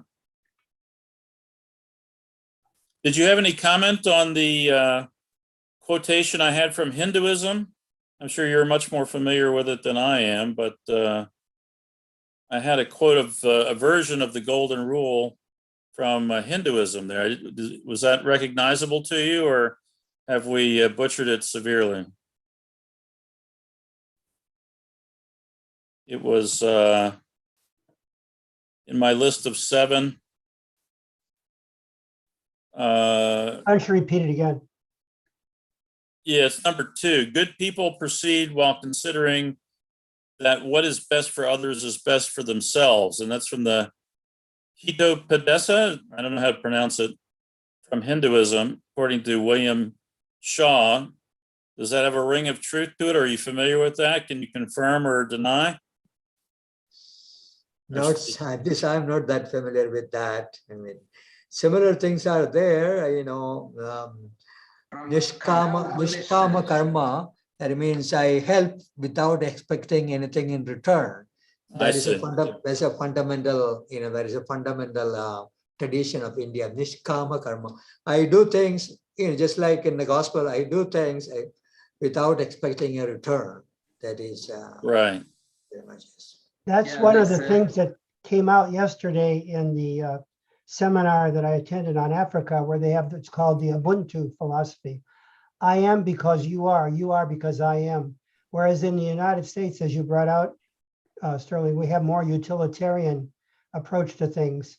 It's I do something for you if you will do something for me. It's more quid pro quo rather than I do it without expecting anything in return. Whereas in the US, we have more, I give something, but I get something back right away. That is from the original text, the Katha Upanishad, that is how it is pronounced, Upanishads. Oh, okay, thank you. Interdependence is emphasized in all these intuitive traditions of India, particularly of Hinduism. Everything is interconnected, cosmic harmony. Just at one end of the harmony will be able to produce result cosmically apart. That is the point about this one. I see. So what is important is being generous. Selfishness is understood here in a ontological sense. So being egoistic or selfish is understood as sin against the cosmos itself. That is the point underscored. Yeah, well, thank you. Plato also sought harmony both within the mind of the individual and harmony between the various classes in society. Well, he Yeah. also said there was a soul of the world. There was like a soul for the whole world.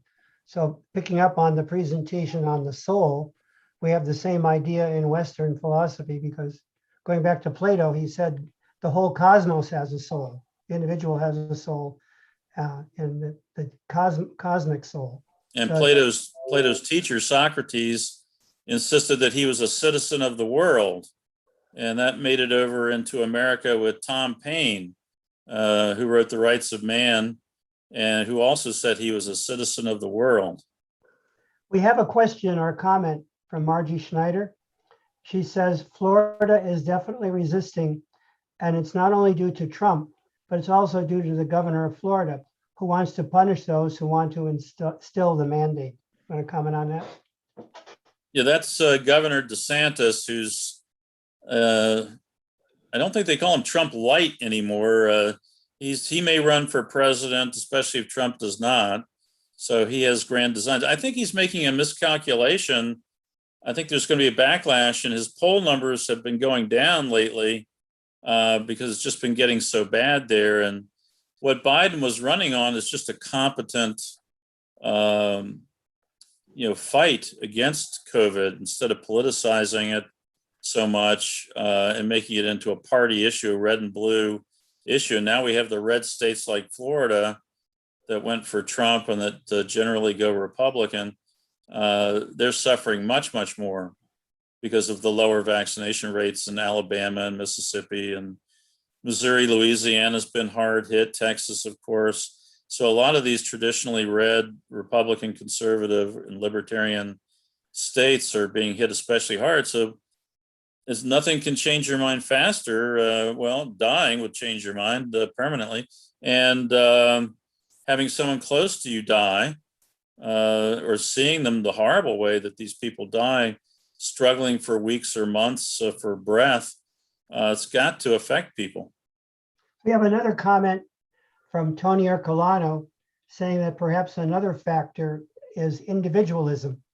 People say, I have my individual rights. I don't have to take the vaccine. I want my choice in this matter. What would you say? Well, that's the old expression. I got mine, you get yours.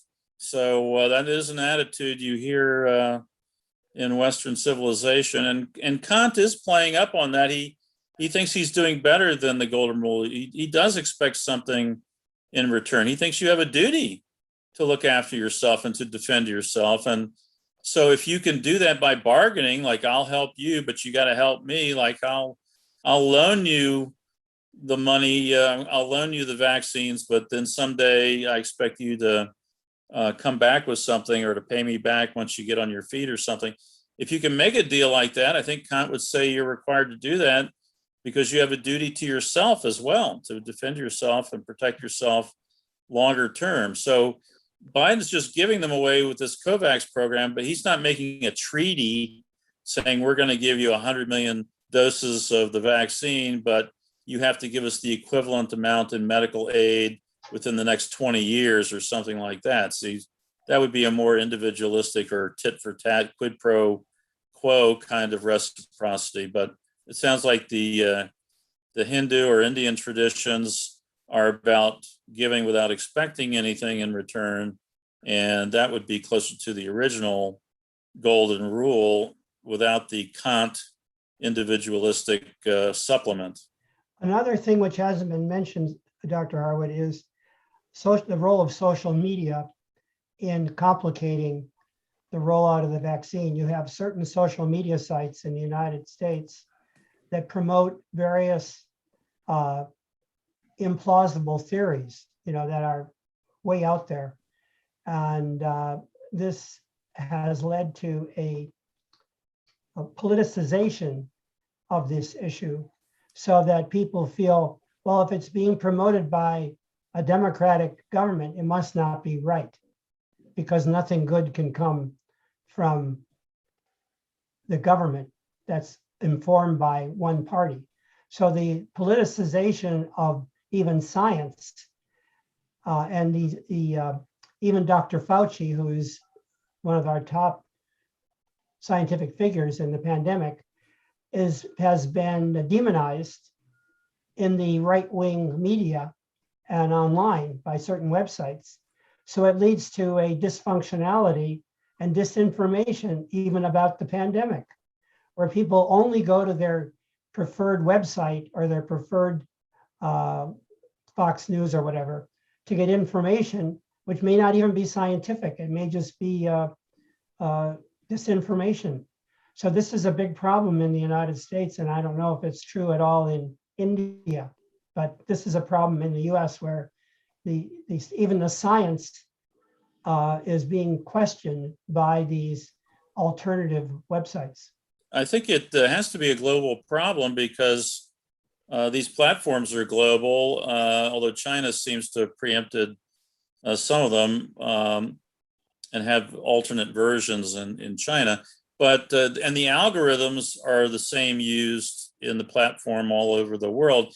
And it tries to, the algorithms will tend to send you in searches to things that will engage you more. And the things that engage you more are the things that engage your emotions more. So they're not just trying to answer a question that you type into your browser. They're trying to get you to stay online longer and get into an argument or get emotionally worked up so that you'll forget you have to go pick up the kids or whatever, and you'll stay online. They just want your eyeball for longer and longer periods of time. And so you end up being cocooned. You're in a web of lies or a web of clickbait and emotional appeals. And I teach logic primarily. I've been teaching since 1982 when I taught my first course in biomedical ethics at Cornell University in Ithaca, New York.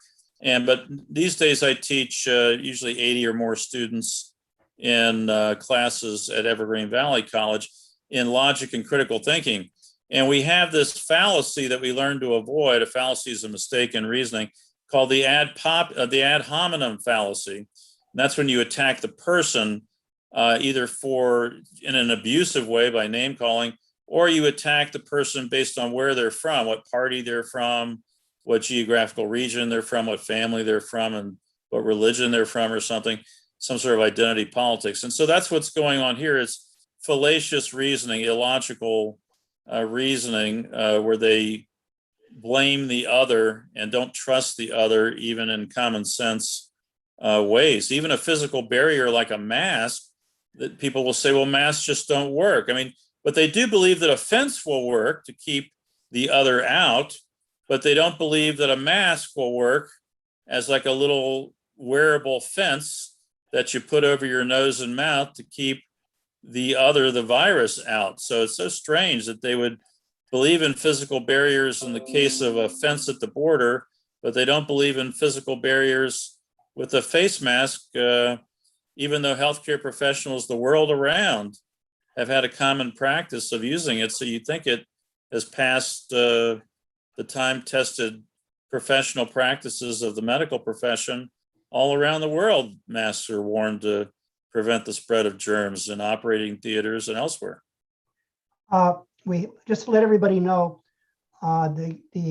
this session can go for another hour, but so we're going to wrap it up in the next 5 minutes so that we can go on to Hudai Akar, who's going to present Africa. But there are a couple more questions here, observations.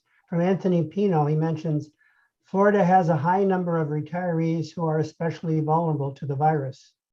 So that's another dimension of this, that of course, there's been a priority of giving the virus to, but Florida has a very high number of people over 65. In fact, that may even be like 1/3 of the whole population. Right, but the booster's not available yet. I think a lot of them will get booster shots because diabetics, immune compromised people, cancer survivors might be taking immunosuppressants. And the elderly have their immune systems depressed just naturally with age generally. So, although again, I'm not a healthcare professional, this is just what I read in the newspapers. So ask your doctor about any particulars. So, but yeah, Florida, it seems to me, would be at prime risk. And so this play that Governor DeSantis is making about banning mask mandates and discouraging the use of masks and downplaying, as President Trump did. He's a Florida man now too, although people call him a retiree, but he was fired. He didn't retire. He got fired. I helped to fire him. I voted against him. Yeah. Proud of it too. One other thing which hasn't been mentioned is that the pandemic has increased the number of young people getting the virus. So I think what's happening in many of the states, people under 12 cannot get the virus and get the shot yet. So because the schools have become centers often for the spread of the virus, this is a concern that has come up in these states to have a mask mandate in the schools. I don't know if you have this in India, where the children have to wear masks to school. Is that correct? In India, do you have children? Yeah, in India, schools education is still online. Schools in some of the North Indian states, schools are getting reopened. Certainly, wherever schools are open, they are supposed to put on masks. Undoubtedly. Yeah, and that's been a big political question in the United States and the southern states. Some of the Republican governors have introduced legislation against mask mandates. Now, because of the spread of the virus, certain states like Arkansas and Texas have removed that legislation because it's the people themselves, the parents, are saying, I want to protect my children. In order to protect my children, there has to be a mask mandate in the schools because most of these children have no vaccine. They're vulnerable.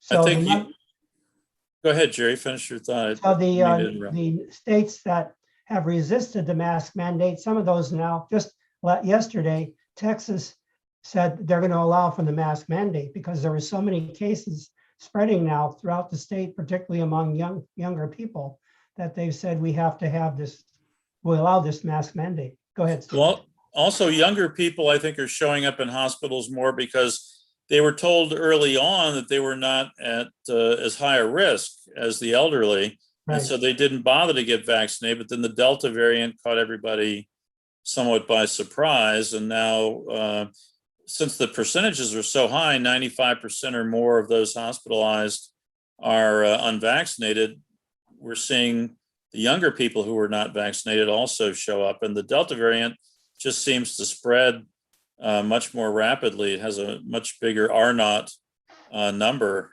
I think the average number of people infected is between 5 and 6. And I think chickenpox is right up there at the leader with between 6 and 7 people infected for each infected person.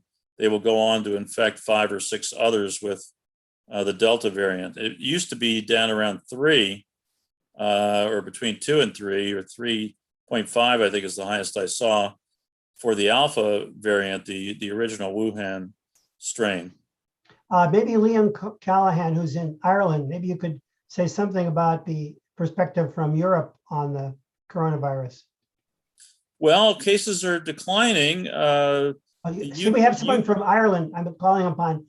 We have Liam O'Callahan in Ireland. Can we let him say a word? Can you hear us? I'll ask you to unmute. Hi, yes.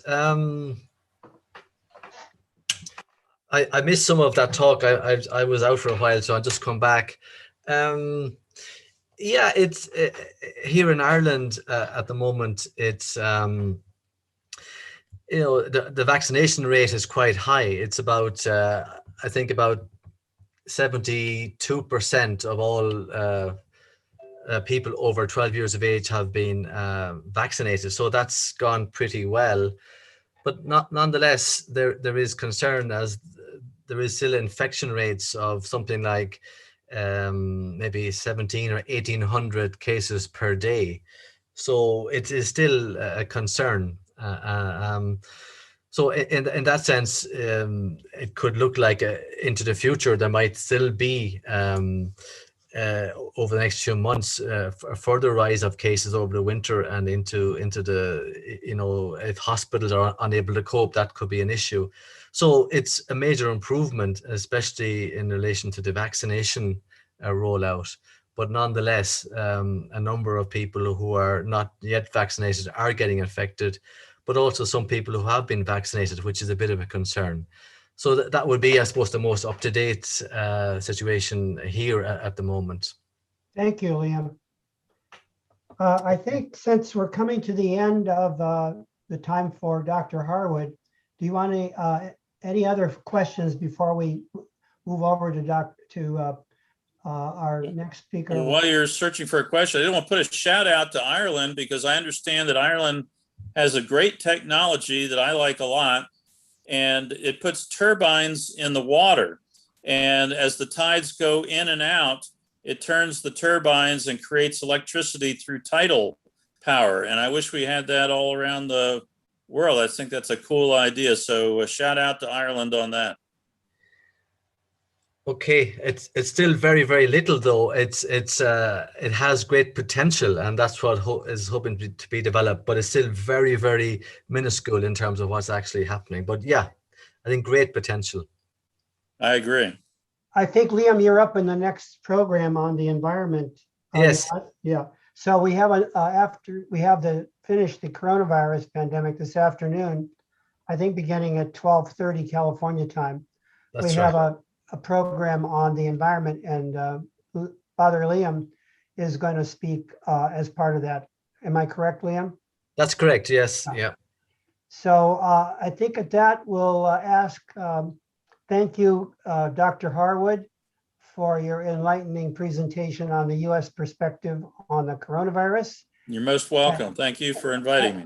And hopefully our friends from India will stay on for the final section, which will be from Kenya with Hudai Akar, who is going to speak next. And here he is. Hudai Akar is also, he's a research scholar at the Harmony Institute in Kenya. He's also our technical coordinator for most of this conference, and has been a tremendous asset to putting it together over the last year. So we're very grateful to all that he has done. He's originally from Turkey, so he brings both that perspective as well as the perspective of having lived in Africa for a number of years. So thank you for being willing to share your perspective now on this. Thank you very much. Thank you very much, Professor Gerald, for calling me to this great event. And I'm really glad to be part of this workshop as well. Actually, I was going to start with my presentation first. However, as I was listening to you, it was raining in Kenya. And rain in Africa at times can be catastrophic because the electricity might just go off. Anything could have been gone wrong. And as I'm in the technical team, I was thinking of a prayer and I found the one. I would like to share that first, then I'll turn to my presentation. And I think this prayer is also very much close to our topic. When the prophet Jonah or the prophet Yusuf was eaten by that big fish, he has prayed in his supplication. He said, La ilaha illa anta subhanaka inni kuntu min al-zalimin, which means that there is no God other than you. Glory be unto you. I was among the wrongdoers. Actually, I have found that I was among the wrongdoers in the Plato's Republic. He says that I wish there was someone who should have told us that whatever we are doing wrong is actually affecting us back. Then as I was praying this supplication, I have remembered apart from Fratelli Tutti, His Holiness Pope Francis says that whatever is happening around us is actually the tears of things. He quotes this from the Vigil's poems. So the fear of things are surrounding us with the COVID-19 and with the political situation around the world. We have been listening for the last 2 days. And even yesterday, there was this Muslim scholar, and he was saying, it is unfortunate that we are celebrating the human solidarity, which in fact we should have been celebrating for all those years. However, we are just able to celebrate human solidarity as of now. So in this supplication, actually, there is that great wisdom, which means that in that situation, when the Jonah was wholly swallowed by the fish, the all causes were suspended for Jonah, and therefore he had to look for someone who could save him, and that person should have been able to command and should able to restrain the fish and the sea and the night and the sky, and there he found the God himself. So I believe, Fratelli Tutti, as of now, we are living in our world, which we have been wholly eaten by the things around us, which we are not able to control, by the global politics, by the COVID-19, by the climate crisis, and by all those things we are surrounded, and we have to find the cause of all causes.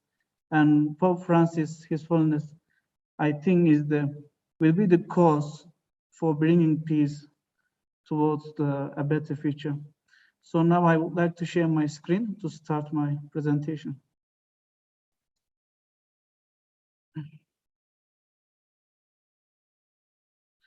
I will be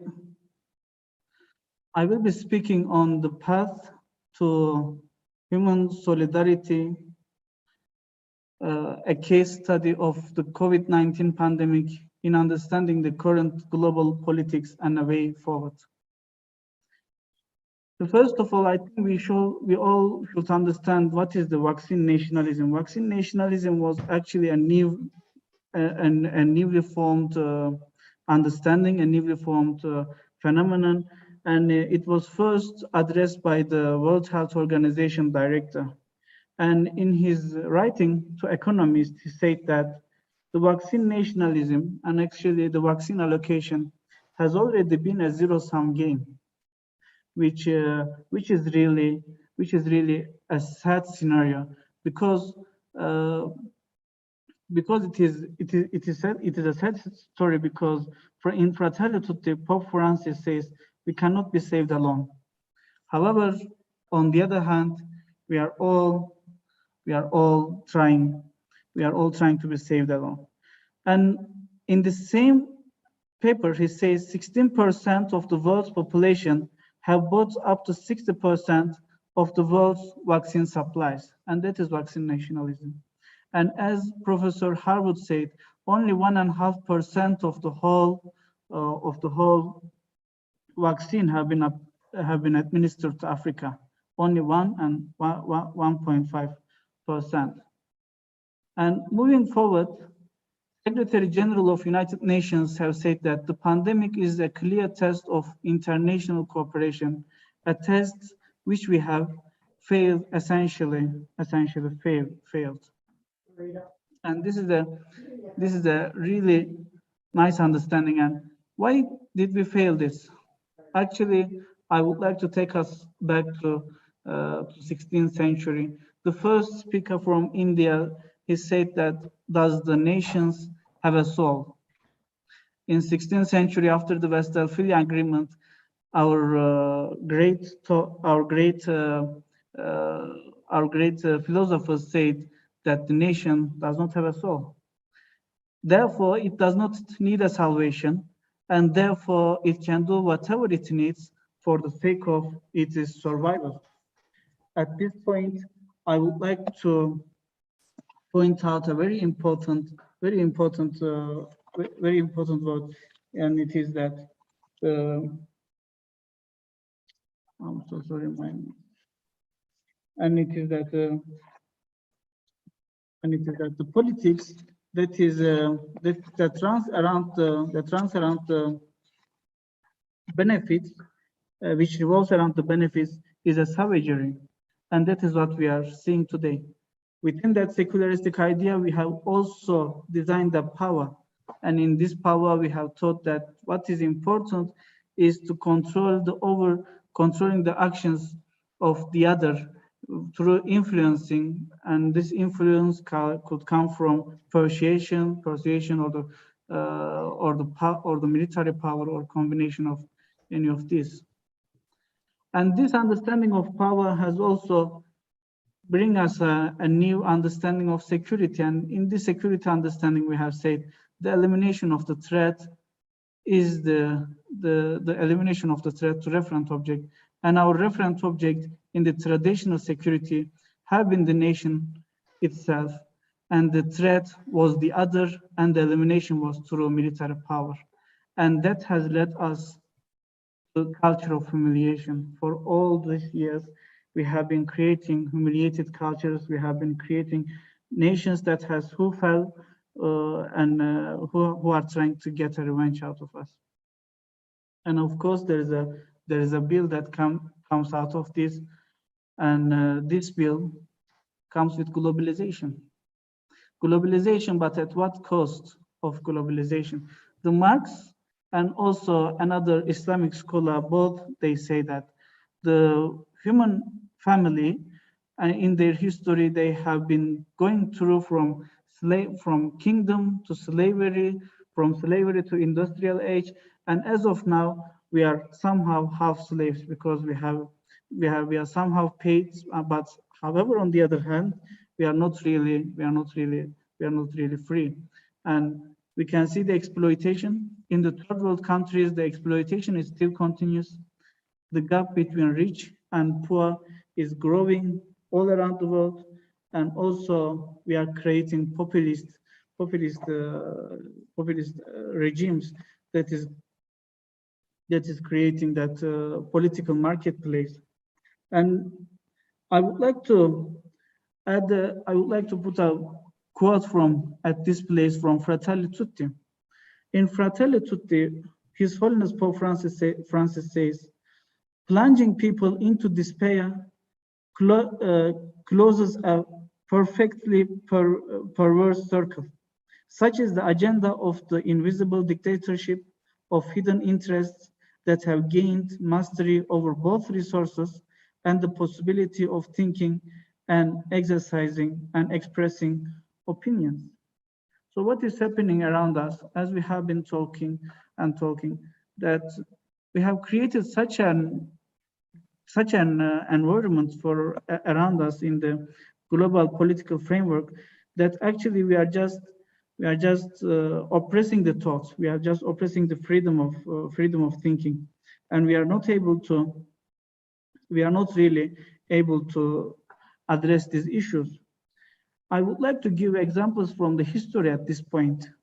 Since the 19th century, since the First World War, we have been facing with many catastrophes, from coup d'etats to genocides, from Cold War to usage of weapons of mass destruction, and from their proliferation to the interstate conflicts to intrastate conflicts. In 1994, we have witnessed the Rwandan genocide. In 1991, we have witnessed the Bosnia-Herzegovina genocide.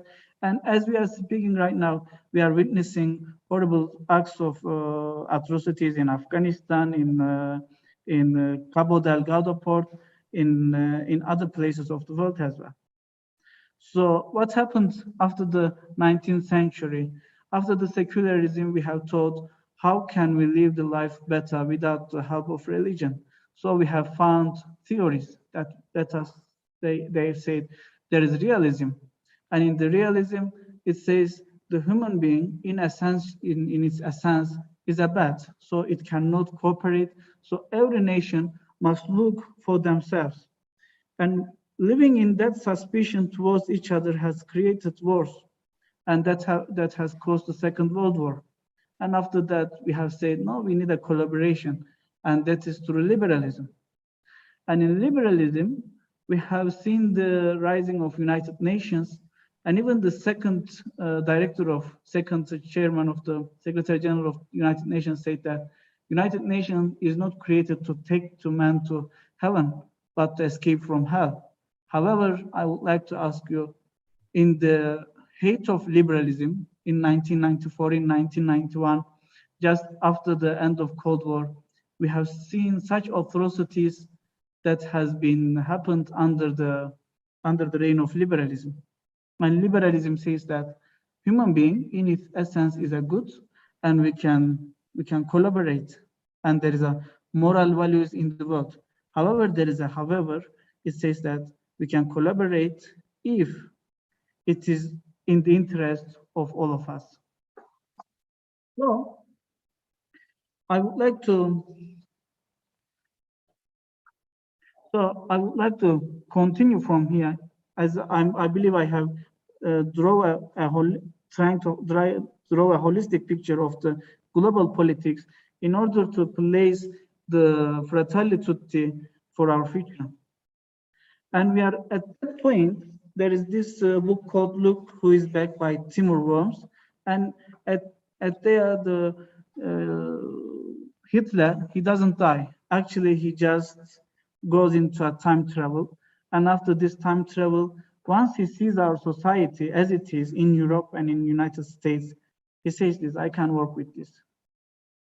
Can you please remind yourself again the strikes against the refugees, the strikes against the certain nationalities, certain colors, that we still have that fascist ideology. There is the rise of racism, there is the rise of nationalism, and unfortunately, United States had to witness this. It was witnessing from afar. However, after the US Capitol attack, it has witnessed that in a more real sense, because they have seen that crack in the society, that the populist regime have managed to crack the society to an extent that FBI has now warned the government that there is a threat of domestic terrorism. With the rise of QAnon and all these things, which are, as you know better than me, is cracking the society. So this is just in the United States. What about around the world? Around the world, we are also witnessing new wars. The new wars are the wars that is caused because of the resource sharing, because of all these things around. And the new wars are different from the old wars, because in the new wars there is no distinction between the military target to civilian target. We have seen this in Syria, in Yemen, in other parts of the world. I hope I'm not boring you too much, but I just like to mention that we have faced COVID-19 pandemic not because we have failed just once. We have been failing for the last 2 centuries. We have been failing for the last 2 centuries, and His Holiness Pope Francis as well. I would like to quote from Fratelli Tutti over here. He says that anyone who thinks that the only reason to be learned from this COVID-19 was the need to improve what we are already doing, or to refine existing systems and regulation. And he says that this is denying the reality. It is my desire that this, our time, by acknowledging the dignity of each human person, we can contribute to the rebirth of universal aspiration to fraternity, to dignity of each human being. So His Holiness as well doesn't see the COVID-19 as a one lesson to be learned. It is actually the continuation of the many issues that surrounding us, and we have been not able to solve these problems. At this point, I would like to share with you a Turkish, actually an old Ottoman word, Latife-i Rabbaniye. This means, Latife means the light, and the Rabbaniye means the God. In Christianity, it is that human being is created in the likeness of God. So the Latife Rabbaniye is actually the faculties that have been given by the God that resembles the God. The Socrates says that perfect human being is all human beings put together. It is a collective, it is all of us together that make perfection. So I would like to add this on this point. For the whole topic, I have been talking about humanity and what we have been doing wrong. And at this point, I would like to say that there is this faculty of God, the faculty of goodness that has been brought to humanity, and that is the Fratelli Tutti. I have used the gear over here because, as you can see, gear cogs are connected to each other. If one is broken, the other cannot work. It is same with the light of God in human being. And in humanity, we have forgot about our humanity. We have forgot about the fraternity. We are forgot about the rights of women, rights of children, rights of oppressed. We have forgot all about that. Just 2 days ago, Dr. Azakaram has mentioned there is 80 million refugees all around us. 80 million is just a number. However, 80 million individuals which had hopes, which had dreams, which had a future, which had a life, and now they do not have a roof over their head. So this gear cogs that has been connecting the humanity, I think there was that missing part, which was humanity, human fraternity, and the Pope Francis, His Holiness, has brought that into our life. And at this point, what the future holds, what we can do then. And there is this really nice quote that I like, is by Mr. Hayek. He once said that without a theory, facts are silence. So the facts around the religion, the facts around the beliefs, the facts around any religion is actually silent as of now. They are not holding any place in bringing peace, in solving conflict, in looking to future in a new perspective. And there is two ways. The first is the cycle of hatred. We can continue what our ancestors have been doing. We can hate who has oppressed us, and we can love who has loved us. And there is another point as a hope as a culture. In the Psalms 85, mercy and truth are met together, righteousness and peace have kissed each other. At this point, I would like to remind you the parable in the Fratelli Tutti, the Good Samaritan. His Holiness reminds us there are 4 kinds of people in that story. The one who is bitten, the other who have looked the other way, and this was 2. One is Leviathan and the other one is a priest. And the third one is a Samaritan, a good Samaritan, and the fifth and the fourth one is the robbers. So the robbers, the beaten person who looked away, and also the good Samaritan. And His Holiness asked us this question: which one are you? Which one are you in your life? At this point, I would like to bring that the hope in an Abrahamic tradition is a result of love of the God and the knowledge of the God. It is not that the fear and the hope is not becoming because of the being scared of the God.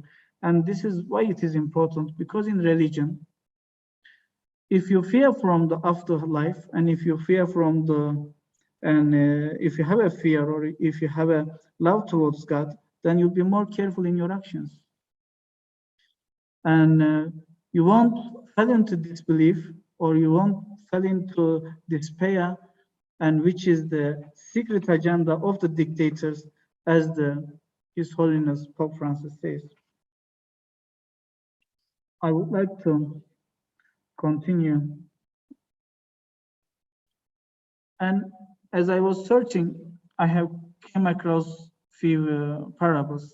Like this is from Bhaktivedanta Swami, and in the laws of nature, he says, everything in this creation is owned and controlled by the Lord Krishna.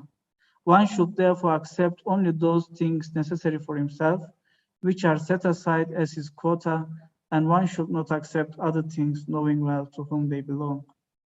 And as I was searching all the religious texts, I have came across the same thing. They were all about the content. They were all about the peacefulness. As the Professor Harwood said, the golden rule, do the others as you would be done. And at this point, I would like us to remember us another point. When Jesus has asked the guy that who is the neighbor in the parable? Who is the neighbor in the Good Samaritan story? And he said, the neighbor is the person that who doesn't look around, who doesn't look his neighborhood, who doesn't look in his city, who doesn't look in his nation, but rather it is the one who goes and helps those who are in need. That is the neighbor. At this point, I would like to share the words of Said Nursi, is a 20th century Kurdish Islamic scholar, and he has said that modern civilization has been founded on 5 negative principles. Its point of support is force. As I have tried to explain you in the first session of my presentation, it is indeed after the Westphalia Agreement, from the realism to liberalism to Marxism to any other theory that you can check out, the force is the backbone of our modern civilization. Its aim and goal is benefit, and that is true as well, because as of now the national interests are above anything. The vaccine nationalism, the vaccine nationalism is in fact the result of national interest. They say that our nation, our people are more important than the others, even though Pope Francis has said many times, no one can be saved alone. And the third principle in life is conflict. It can sustain itself in conflict, otherwise it cannot sustain itself. When we look around us, the poor are beyond the scope of the interest of the political elite. However, the conflict is always sweet. They're always talking and they're always trying to take part in it. And the fourth, the bond between the masses is racialism and negative nationalism. The Hub of Americas have talked extensively on this yesterday. The negative nationalism, the racialism, what it has been doing in America, in the United States. In Kenya, it is translated as a way of ethnicity, and we call it tribalism. And it is enticing service, is inciting the lust and passion and gratifying the desires.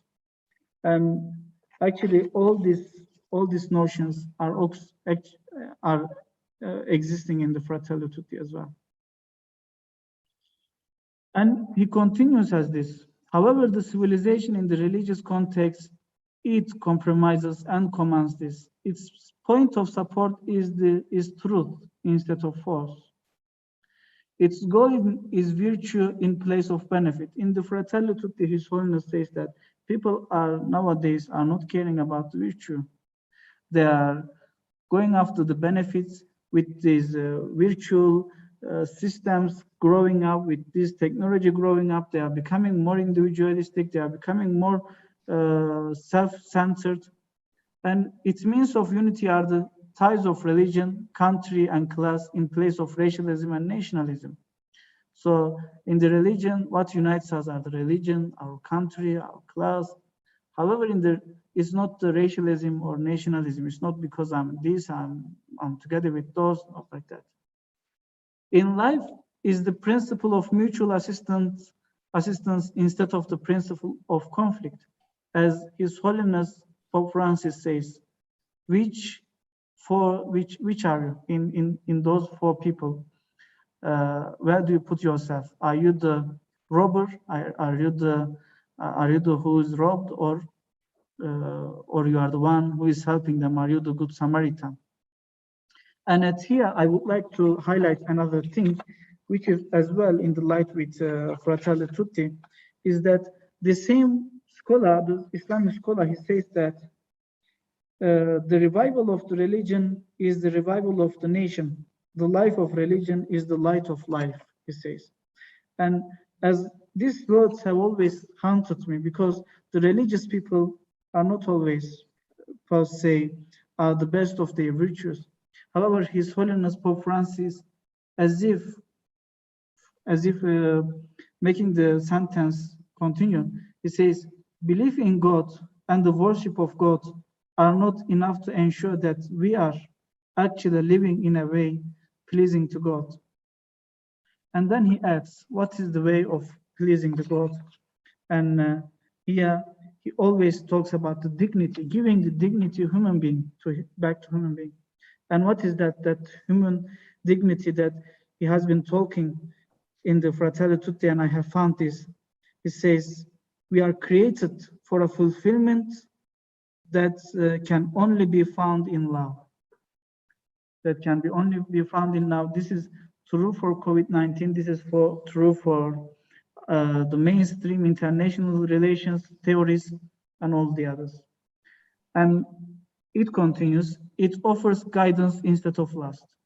The same words are actually resonating in Fratelli Tutti as well. It says that the youth and our young generations are fell into the trap of the lust, and they are not seeking guidance from elders. They are not really respecting the culture. They are not looking forward from the wisdom of the elders, and they are trying to shape themselves. And Pope Francis, His Holiness says, this is the new form of colonialism, the cultural colonialism. And we can only break this cultural colonialism through guidance of elders, through guidance of culture. Therefore, I found the Fratelli Tutti as a turning point of history. Because since the Westphalian Agreement, we have been talking about the secularist theories and how to guide ourselves. We have tried whatever there was to try. We have tried the Machiavellism, we have tried the fascism, we have tried the Marxism, we have tried the liberalism, neoliberalism, realism, neorealism, constructivism, all over again. And as of today, we are facing with a virus, and we are feeling deeply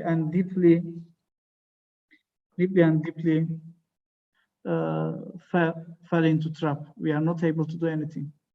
We cannot even share the scarce resources with our friends, with our brothers, with our sisters, because it's not because of we are self-centered, all of us, no, but because the global political framework does not allow us to go beyond ourselves, to become a human family,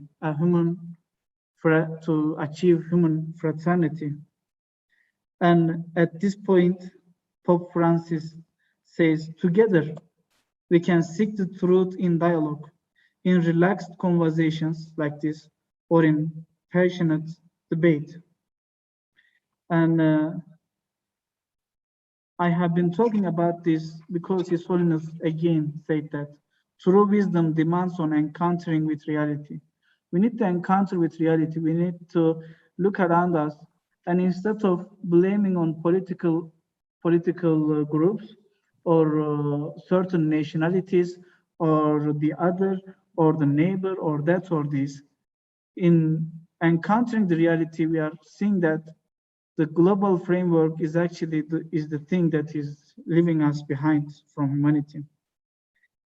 And over here, His Holiness Pope Francis again says, we fail to keep our attention focused to penetrate to the heart of the matters and to recognize what is essential to give meaning to our life.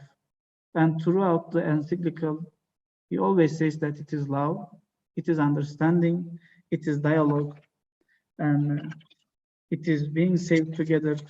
And on another place it says, let us take an active part in renewing and supporting our troubled societies. Our troubled societies because of the cultural colonialism, because of the less understanding, and because of the negative nationalism. And I would like to end my presentation. I hope I'm not boring you. And I would like to end it with that. He says that dreams are built together.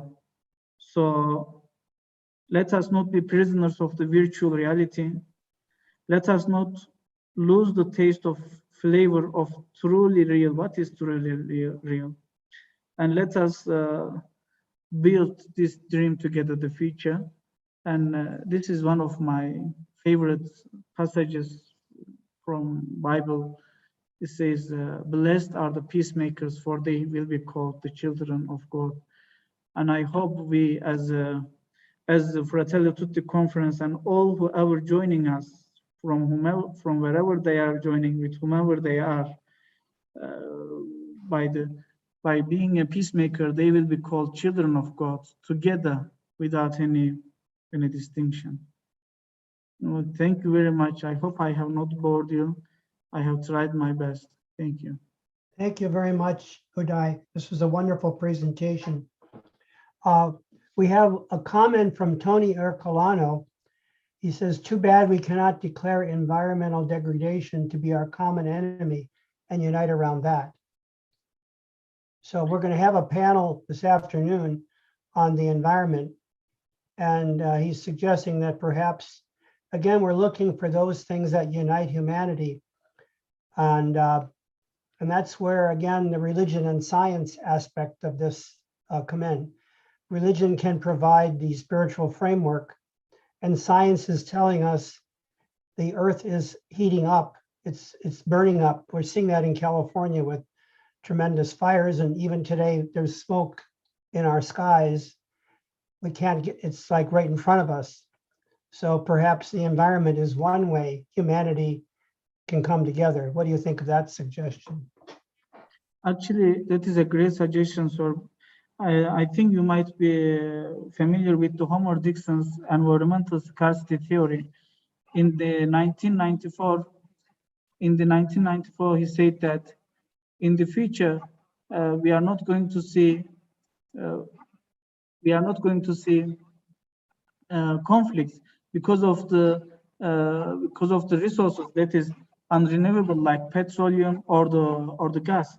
But we are going to see conflicts because of the renewable energy resources, such as the forestry, such as the fisheries, and all those kind. And that is and Homer Dixon says that this is the empty place of the United States foreign policy. If we think the United States foreign policy as a donut, he says this is the missing part in the middle, the environment.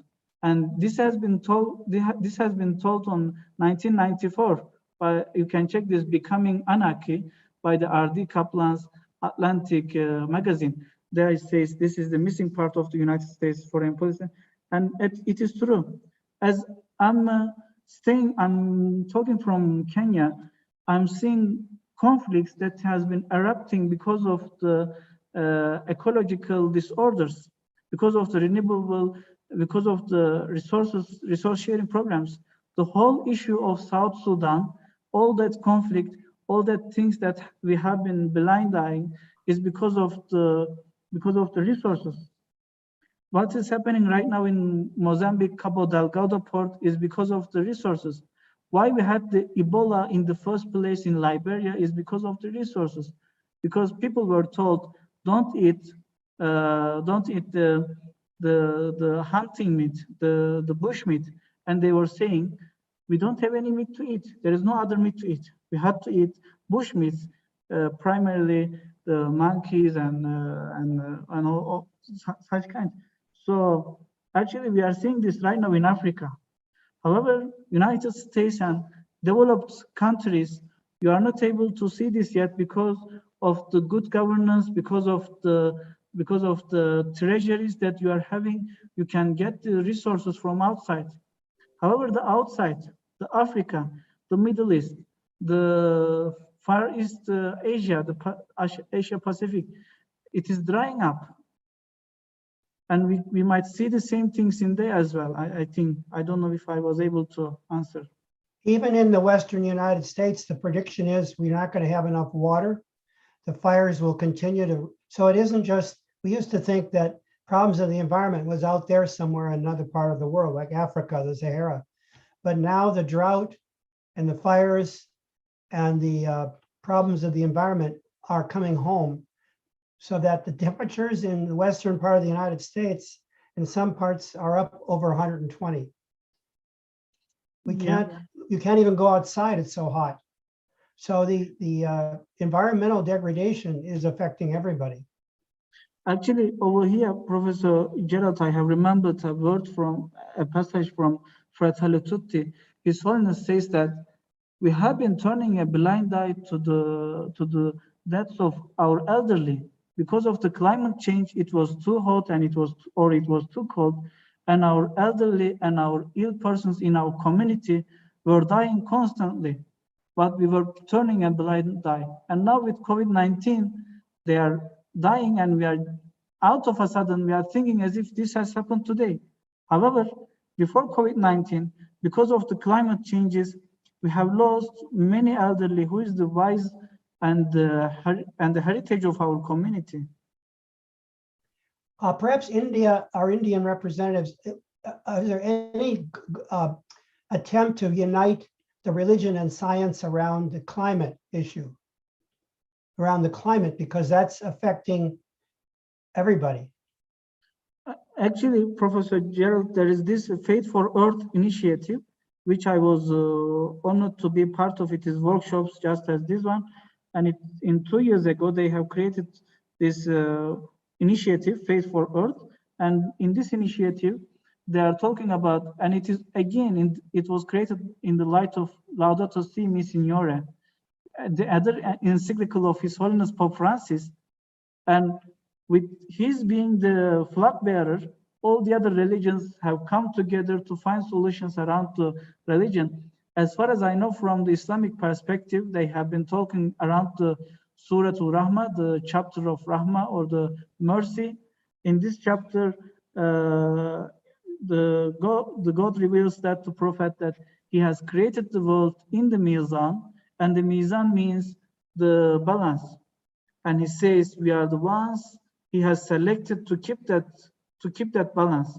We are not to play with that balance, but we are to keep that balance, that mizan, and that is the research I know on the Islamic side.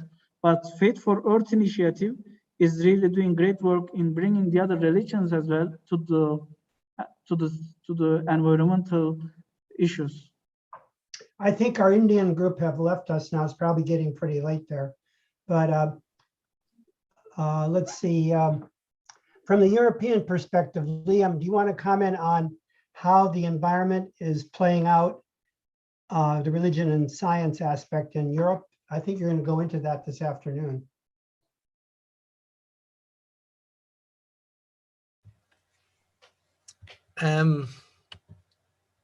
Yes, that is true.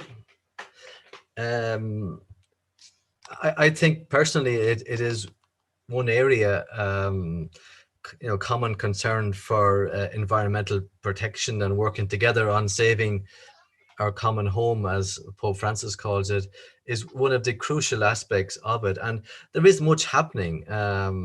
As Hudai mentioned, there is a number of interfaith groups working on this issue. And so I think that has really big potential.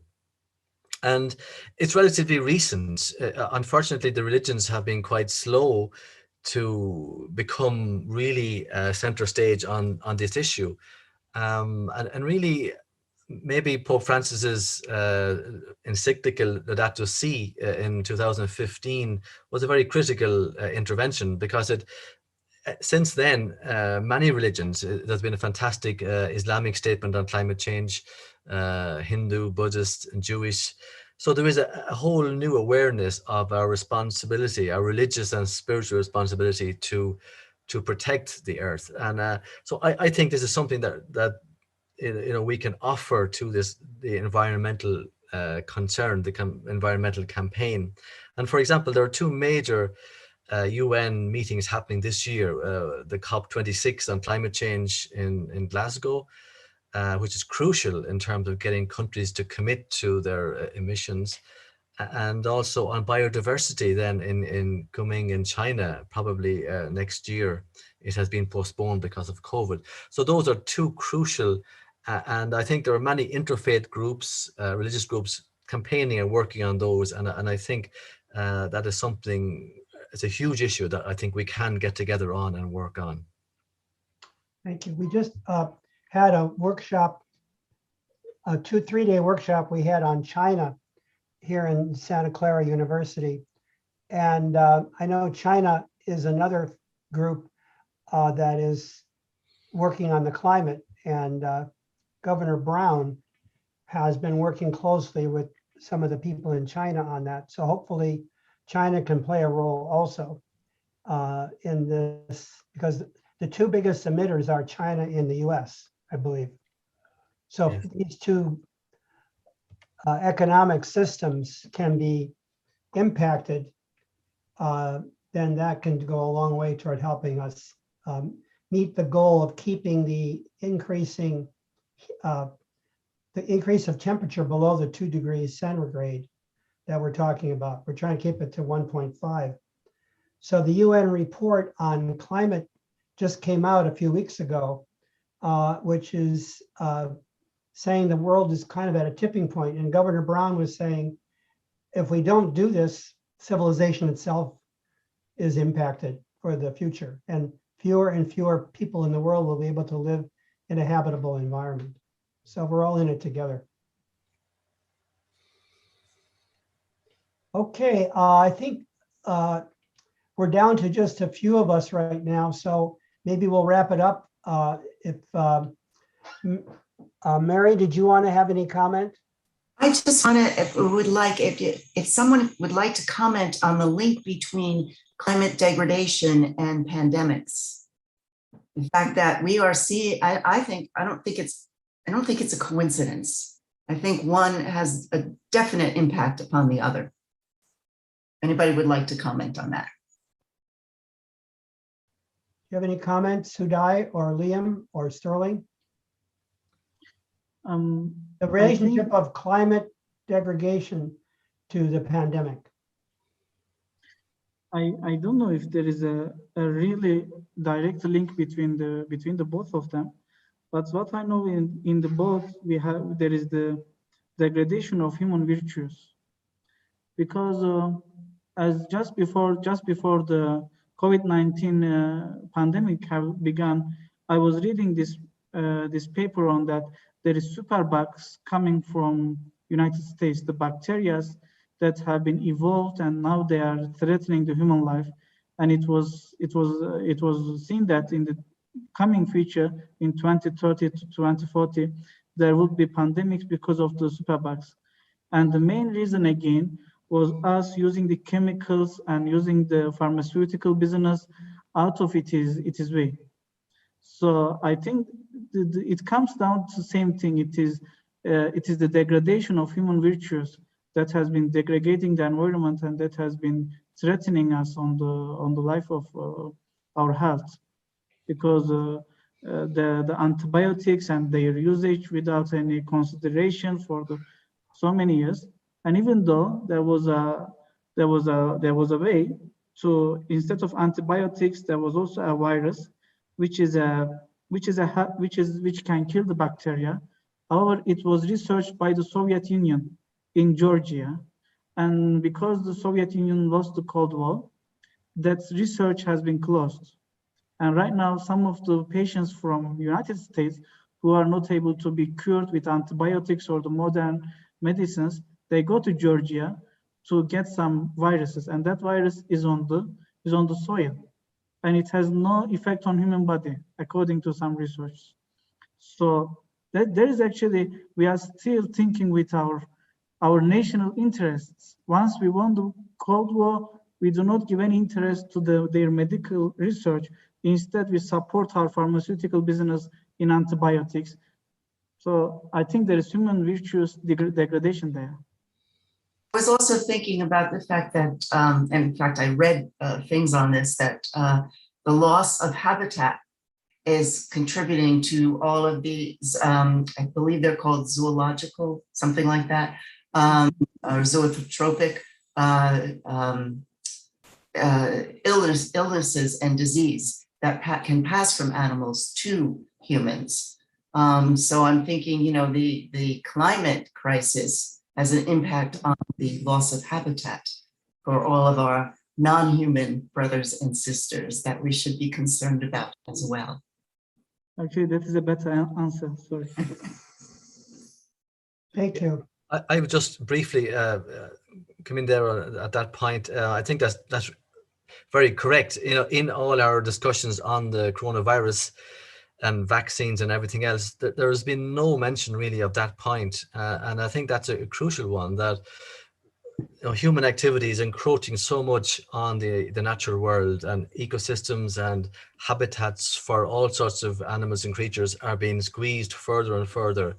And this virus has made a jump from the animal kingdom to the human. And while we're not aware or even discussing this, the danger is that this can happen again in the future and very soon, because we will continue acting in that way. So I think that's a very good question and a very important connection to make.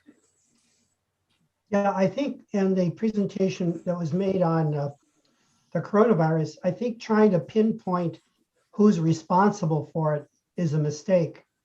I think we're all collectively responsible in a sense, in that, as you said, the encroachment of humans on the natural world and the misuse of the natural world by itself creates most of the problem. Whether you can say, oh, well, it was this laboratory that did it. But the bigger issue is how we have treated nature and how nature has a way of giving us feedback, you know, when we misuse it. So perhaps there is a larger message that, as St. Francis of Assisi, whom Pope Francis emulates, had this view that nature, you know, was itself the gift of God. We have used it in an instrumental way, beginning with the 16th century. We developed this theory that nature was just a means to an end for human use, utilitarianism. And so now we're trying to develop a new theology of nature where we're living in unity with nature rather than just making it part of our human, almost exploiting nature. So I think that's the bigger philosophical issue. Anyway, that's my view. Well, it's about, Dr. Harwood, do you have any final comments before we sign off? Are you still with us? I'm not sure he's still with us. Well, thank you, Hudai, and thank you, Mary, for being with us, and thank you, Liam. We'll take a break now and getting ready for the next program, which I think is at 12:30 California time, about 45 minutes from now. Is that correct, Liam? Okay, we'll take a break then, and thank you so much for everybody's participation, and we'll see you at 12:30.